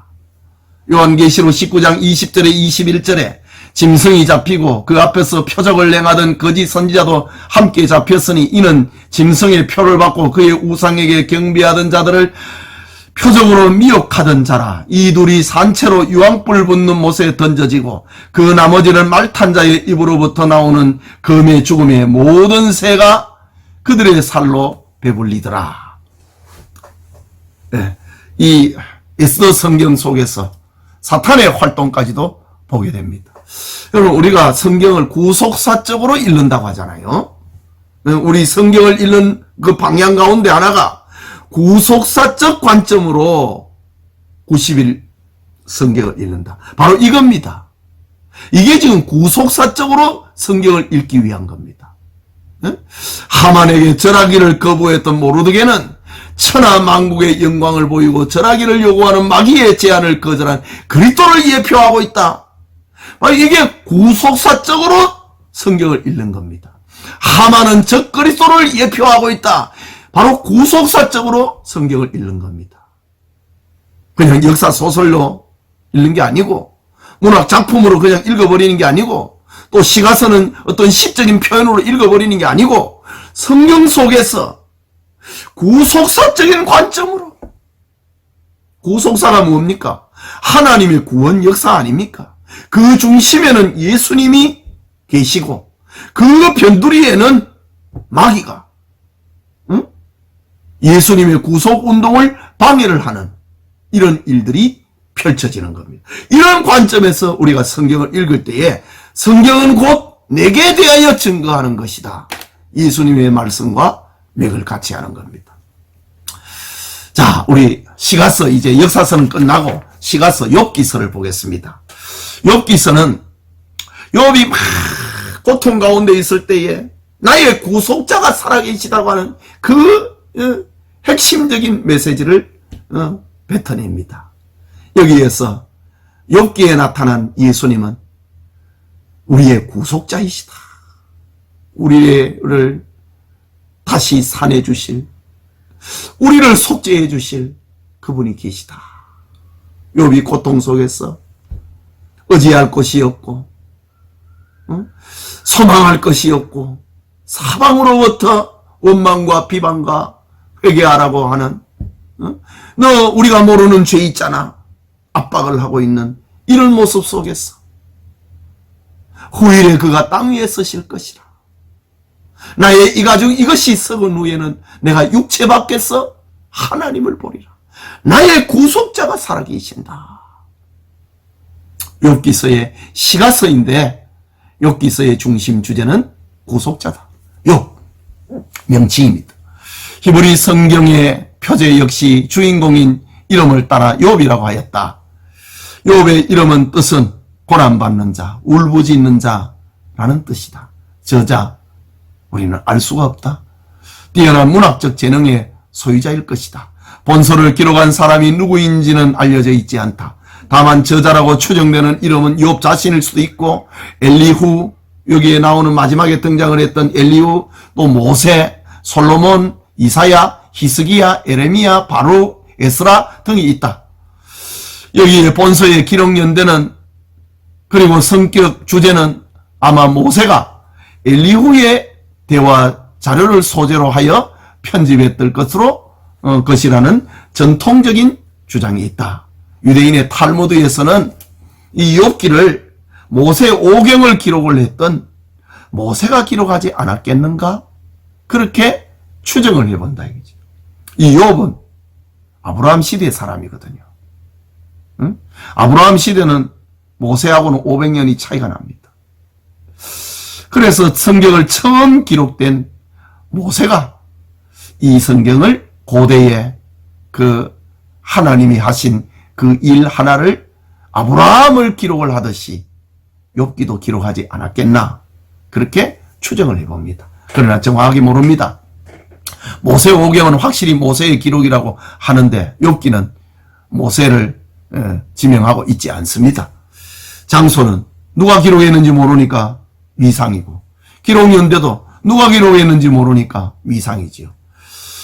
본서의 기록연대는 앞서 언급한 것처럼 기록자의 누군가와 연관이 된다. 기록자로 욥으로 볼 경우 그는 기록 시기를 욥의 생존연대가 될 것이고, 솔로몬으로 볼 경우 지혜 문학 시대가 될 것이고, 에레미야라고 하면 이스라엘의 고난기가 기록의 연대로 추정될 것이다. 그러나 확실한 기록자를 알 수 없는 이상 본서의 기록연대 및 또한 자신있게 단정할 수 없는 형편이다. 그리고 기록연대와 욥의 활동 시대를 혼돈해서는 안 된다. 아브라함이 활동을 했던 시대하고 아브라함의 기록이 된 시대하고는 500년 차이 납니다. 모세가 기록했다 하더라도 500년이 차이가 난다 이거지. 그러니까 활동 시대하고 기록 연대하고 같이 봐서는 안 된다. 기록의 목적, 고통과 고난도 하나님의 섭리 중에 있다. 참 고난당하고 있는, 애매하게 고난당하고 있는 수많은 사람들은 역사상 이 욥기를 읽으면서 위로를 받고 소망을 얻었지요. 두 번째, 하나님의 줄대 주권에 대한 인간의 갈등은 겸손과 순종으로만 해결될 수 있다. 하나님이 하시는 일, 거기에 변론과 불만과 불평을 해도 아무 소용없다 이거지요. 마지막 하나님의 결론은 겸손해라, 순종해라. 이것이 욥에게 주신 답입니다. 하나님의 절대 주권에 대한 인간의 갈등은 겸손하고 순종으로만 해결할 수 있다. 여러분, 무슨 애매하게 고난당하는 게 있습니까? 나는 열심히 신앙생활을 잘하고 있는데 왜 나에게 이런 일이 당했나 고민하는 사람이 있습니까? 겸손해야 됩니다. 그리고 하나님의 말씀에 순종해야 됩니다. 이게 욥기가 우리에게 들려주는 교훈입니다. 세 번째, 하나님을 아는 인간의 지식, 인간의 행위는 한계가 있다 라는 겁니다. 욥이 그렇게 경건해도 하나님을 다 알 수 없었다는 겁니다. 네 번째, 인간의 미래, 인간의 죽음 다음의 세계에 대한 문제를 제기를 하고 있는 고대의 기막힌 문학작품입니다. 주제, 하나님의 절대 주권에 대한 순종. 욥기 23장 10절에 그러나 내가 가는 길을 그가 아시나니 그가 나를 단련하신 후에는 내가 순금같이 되어 나오리라. 욥이 고난 가운데 나도 내 앞날을 모르겠다는 겁니다. 그러나 하나님이 나를 단련하고 난 다음에는 나는 순금같이 나오게 될 것이다. 하나님의 절대 주권에 대한 겸손입니다. 욥기 42장 3절에 무지한 말로 이치를 가리는 자가 누구이니까 나는 깨닫지도 못한 말을 하였고 스스로 알 수도 없고 헤아리기도 어려운 일을 말하였나이다. 욥 자신이 회개합니다. 하나님, 내가 나를 변호하다 보니까 내도 모르는 말, 나도 깨닫지도 못하는 말 너무 많이 했습니다. 고난 앞에서 내 죄 때문에 벌 받는 게 아니라고 자꾸 말로 하다 보니까 말을 너무 많이 해버렸습니다. 그래서 욥이 내가 회개합니다. 알지도 못하고 알 수도 없고 헤아리기도 어려운 일을 내가 말했습니다. 겸손입니다. 하나님의 절대 주권 앞에서 신자의 자세는 겸손과 순종이라고 하는 것을 우리에게 보여주고 있습니다. 불평하고 원망할 그런 재료 아니라는 거죠. 특징입니다. 역사성과, 이거는 역사적인 사건이거든요. 아브라함이 역사적인 사건인 것처럼 욥도 역사적인 사건입니다. 역사성과 문학성을 동시에 갖춘 특별계시의 기록이다. 등장인물 간의 대화나 변론을 통해 주제를 전개해 나가는 대화체의 시문학이다. 욥이 한번 말하면 욥의 친구가 말하고 욥의 세 친구가 번갈아 가면서 말하고 있는 그런 대화체로 되어 있습니다. 욥의 고난의 원인으로 2차에 걸쳐서 천상회의를 보여주므로 인간의 경험적 차원을 넘어선 책이다. 욥의 고난을 앞에 두고 천상에서 영계에서 대해지는 이야기를 하고 있습니다. 사탄이 참소합니다. 까닭 없이 욥이 하나님을 경외하리까. 하나님이 욥을 너무 많이 주시고 너무 많이 축복하시니까 욥이 그것 때문에 하나님을 경외하지요. 하나님이. 그러면 그거 한번 가져가 봐라. 하나님은 다 알고 있는 겁니다. 그래서 욥은 어느 날 갑자기 그 많은 동방의 거부였던 수많은 재산을 자기의 10자녀까지 다 죽임을 당합니다. 그럼에도 욥은 주신 자도 여호와시요 취하신 자도 여호와시오니 여호와의 이름이 찬송을 받을지어다 라고 합니다. 하나님이 사탄에게 얘기합니다. 욥을 봤느냐? 사탄이 또 그걸로 끝 안 냅니다. 아직 몸이 건강하니까 그렇지요 라고 얘기합니다. 그래, 그러면 그 건강을 한번 헤쳐봐라. 그러나 생명은 건드리지 마라. 모든 일이 다 하나님의 허용 속에서 되어지는 겁니다. 욥이 병이 들었습니다. 그럼에도 욥은 입술로 하나님을께 범죄하지 않았더라. 영광을 하나님 앞에 돌렸더라 라고 합니다. 자, 이런 사건, 천상회의와 욥에게 당한 고난의 사건, 그 다음에 이제 욥을 위로한다고 하는 세 친구가 옵니다. 4명인데 세 친구가 이제 주로 이제 욥하고 변론을 합니다. 욥의 세 친구들은 전부 다 고대의 철학자들입니다. 욥의 고난이라고 하는 주제를 두고 철학적으로 욥과 변론을 합니다. 그리고 마지막에 이제 엘리후하고 변론하고 있는 마지막 장면에 이야기가 나옵니다. 그리고 난 다음에 이제 하나님이 개입하십니다. 자, 이런 이야기입니다. 네 번째, 이해할 수 없는 인간의 고난 문제 앞에 최종 판결은 하나님이시다. 고대 2000년경, 고대 근동지, BC 2000년경, 고대 근동 지역의 풍습과 정신문화를 이해하게 하는 고고학적 가치가 풍성한 책이다. 6번째, 배경이 가나안이 아닌 우스 땅인 것은 이스라엘의 범위를 넘어선 책이다. 수많은 사람들 가운데 하나님은 아브라함을 불러서 구원 역사를 이루어가는 민족을 이루고 욥을 선택을 해서는 또 하나님께서는 또 자신의 뜻을 이루어 가십니다. 가나안이 배경이 아닌 우스라고 하는 가나안 동쪽에 있는, 요즘 표현하면 이란, 이라크 그 지역에 있는 우스 땅에서 살았던 욥의 이야기입니다.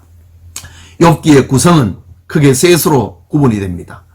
1장에서 2장까지는 까닭 없이 받는 욥의 고난, 욥의 속에 동방의 의인이고 하나님 앞에 경건하게 살고 혹시라도 자식들이 범죄했을까 싶어서 하나님 앞에 번제를 드렸던 그런 신앙의 사람 욥. 1차 천상회의, 욥의 재난, 물질이 없어지는 것. 2차 천상회의, 그 다음에 욥의 신체적 재난. 재난이 2차례에 걸쳐 물질 재앙, 물질 재앙, 그 다음에 자식, 그 다음에 자기, 3차례라고 해야 되겠지요. 자, 이런 재앙이 닥칩니다. 두 번째, 욥과 세 친구 엘리바스, 빌닷, 소발과 고난을 주제로 변호를 합니다. 욥과 세 친구, 욥과 엘리바스, 욥과 빌닷, 욥과 소발 한 바퀴 돌고, 또 욥과 엘리바스, 욥과 빌닷, 욥과 소발 또 한 바퀴 돌고, 이 세 바퀴 도는 이런 이야기입니다. 그리고 마지막에 엘리후가 또 욥하고 이야기하고 있는 거. 근데 이 세 친구의 원론적인 주장은 뭐냐 하면은 인과응보라고 하는 겁니다. 네가 죄를 지었기 때문에 하나님 앞에 벌 받았다는 겁니다. 이게 맞는 말처럼 들리지만은 그러나 그건 진리는 아닙니다. 모든 것이 다 인과응보는 아니거든요. 불교의 사상이잖아요. 윤회사상, 인과응보. 응? 모든 현상을 인과응보로 네가 죄를 지었기 때문에 하나님 앞에 벌 받은 거 있다. 우리가 볼 때는 너는 경건했지만은 하나님 앞에는 우리가 모르는 죄가 너 있다. 그거 회개해라. 자꾸 이렇게 인과응보로 욥의 세 친구와 욥, 응? 이렇게 세 번에 걸쳐서 대화를 합니다. 욥이 고통하지요. 인과응보니까 뭡니까? 구원의 조건으로 선행과 자기 의에 집착을 하는. 나는 그러지 않았다는 거지요. 나는 죄인이 아니라 이거지요. 욥이 이렇게 말하다 보니까 하나님의 영역까지도 침범을 해버렸습니다. 나는 너희들 앞에서 죄인이 아니라고 했는데 자꾸 자기의 의를 주장을 하다 보니까 그게 하나님 앞에까지 가버렸습니다. 그래서 욥이 나중에 회개하죠. 하나님, 제가 알지도 못하는 말 너무 많이 해버렸습니다. 그렇게 회개합니다. 자꾸 자기를 변론하다 보니까 마치 자기가 다 아는 것처럼 되어버렸습니다. 그때 하나님이 욥에게 짐승을 비유로 들면서 너 저가 며칠 만에 새끼를 낳는지 어디에서 새끼를 낳는지 어떤 과정을 거쳐서 자라는지 네 아느냐? 욥이 이제 입이 딱 닫아져 버려요. 그래서 하나님, 내가 너무 많은 말을 해버렸습니다. 회개하나이다 라는 겁니다. 욥은 친구들에게 분노하며 자신의 결백에 침묵하시는 하나님 앞에 불평한다. 이 과정입니다. 13장 3절에 보면은 참으로 나는 전능자에게 말씀하려 하며 하나님과 변론하려 하노라. 내가 죄 지어갖고 이 큰 벌을 받은 거 아니지 않느냐는 거지. 많은 물질 다 잃어버렸고 10자녀 잃어버렸고 응? 몸에 병까지 들었고 아내도 도망가고 종들도 다 갚버렸는데 친구들은 너 우리가 모르는 죄가 있어서 벌받고 있다. 욥은 아니다 이거지. 내가 하나님하고 얘기하고 싶다고 얘기를 합니다. 욥기 13장 24절에는 주께서 어찌하여 얼굴을 가리시고 나를 주의 원수로 여기시나이까 하다 보니까 원망과 불평까지 하게 됩니다. 이제 마지막에 38장에서 하나님의 등장과 선언, 하나님의 말씀, 창조주로서 당신의 위엄과 절대 주권을 상기시킵니다. 욥이 회개를 합니다. 그리고 세 친구에 대해서 하나님 말씀을 합니다. 너희들 욥보다 어려운 것이 없다 이거지. 욥이 너희들을 위하여서 기도해야 너희 죄는 용서받을 수 있다. 욥이 하나님을 체험하고 난 다음에 세 친구들이 우리가 잘못했다라고 합니다. 그때 욥이 그들을 위해서 번제를 드리고 그들의 죄가 용서받고 있는 이런 장면, 그리고 욥이 받은 배가의 축복, 회복이 되는 이런 모습. 자, 욥기에 나타난 그리스도, 의롭고 선한 욥의 고난은 죄가 없으나 인간 고난을 위해, 구원을 위해 고난받으신 그리스도를 예표하고 있다. 욥이 전부 다 그리스도를 예표하고 있는 거 아닙니다. 까닭 없이 고난당하고 있는 그 모습을 얘기하고 있습니다. 욥의 전생애가 예표가 아니고 까닭 없이 고난당하고 있는 욥의 그 모습, 그 모자이크가 예수님을 예표하고 있다 이 말입니다. 누가복음 23장 4절과 5절에 빌라도가 대제사장들과 무리에게 이르되 내가 보니 이 사람에게 죄가 없도다 하니 무리가 더욱 강하게 말하되 그가 온 유다에서 가르치고 갈릴리에서부터 시작하여 여기까지 와서 백성을 소동하게 하나이다. 빌라도가 볼 때는 예수 죄 없다. 까닭 없이 고통당하고 있는 예수님. 히브리서 4장 15절에 우리에게 있는 대제사장은 우리의 연약함을 동정하지 못하실 리가 아니요 모든 일에 우리와 똑같이 시험을 받은 신 이로되 죄는 없으시니라. 죄 없으신 예수님께서 고난당한 그런 모습을 우리는 욥의 한 부분에서 만날 수 있다. 구속사적으로 성경을 이렇게 읽어간다는 겁니다. 두 번째, 고난을 극복하고 예전의 영광을 회복한 욥은 사망 권세를 깨뜨리고 부활 승천하시고 신적 영광을 회복하신 그리스도를 예표한다.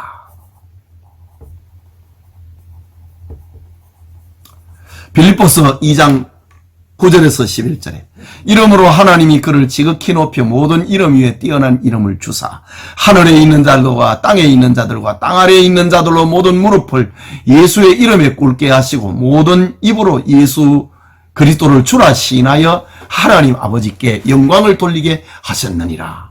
욥의 욥을 그렇게 반대하고 조롱을 하고 회개하라고 했던 그 친구들이 욥에게 와가지고 마지막에 우리가 잘못했다.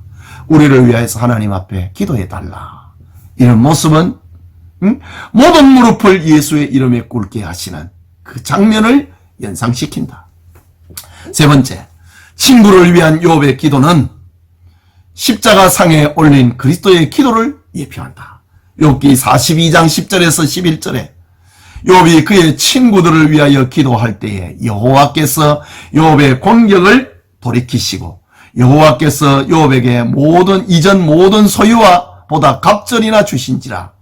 이에 그의 모든 형제와 자매와 이전에 알던 이들이 다 와서 그의 집에서 그와 함께 음식을 먹고 여호와께서 그에게 내리신 모든 재앙에 관하여 그를 위하여 슬퍼하며 위로하고 각각 게시타 하나씩과 금고리 하나씩을 주었더라.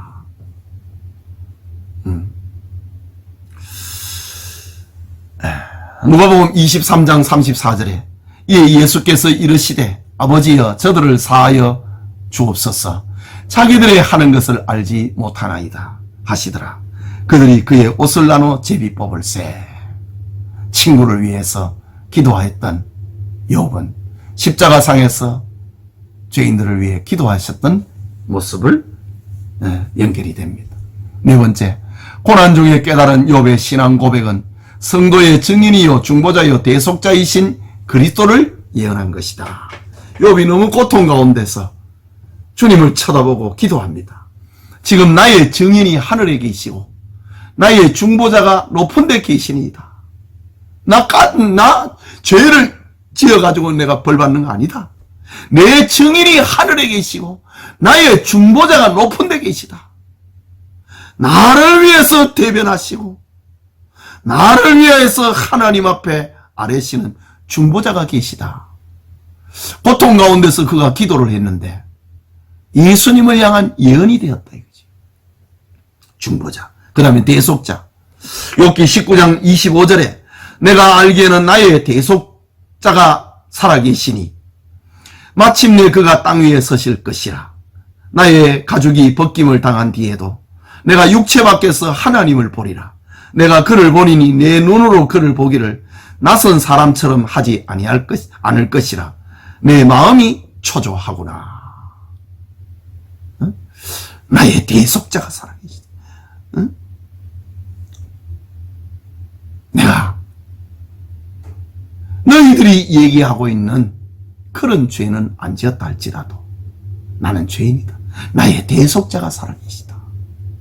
고통 가운데 이런 기도를 대속자가 내 죄를 대신 짊어주시는 대속자가 살아계시다고 하는 그런 예언을 했다. 이것은 바로 예수님에 대한 예언이었다 라는 겁니다. 여러분, 히브리서 저자 바울 같은 경우는 옛적에 여러 부분과 여러 모양으로 우리 조상들에게 말씀하신 하나님이 이 모든 날 마지막에는 그 아들로 우리에게 말씀하셨다. 옛적에 욥기서에 에스더서에 느헤미야서에 그리고 에스더서에는 이렇게 말로 했다. 다 예수님에 대한 이야기다. 성경을 구속사적으로 읽어야 주님의 생명을 우리 가슴에 담아냅니다. 기도합시다. 하나님 아버지, 7주차에 읽을 성경 에스라, 느헤미야, 에스더, 욥기 우리 공부했습니다. 먼저 큰 산을 보았습니다. 숲을 보았습니다. 이제 나무를 보면서 성경을 읽어가며 깨닫고 주님을 만나는 축복이 있도록 도우소서. 예수님 이름으로 기도합니다. 아멘.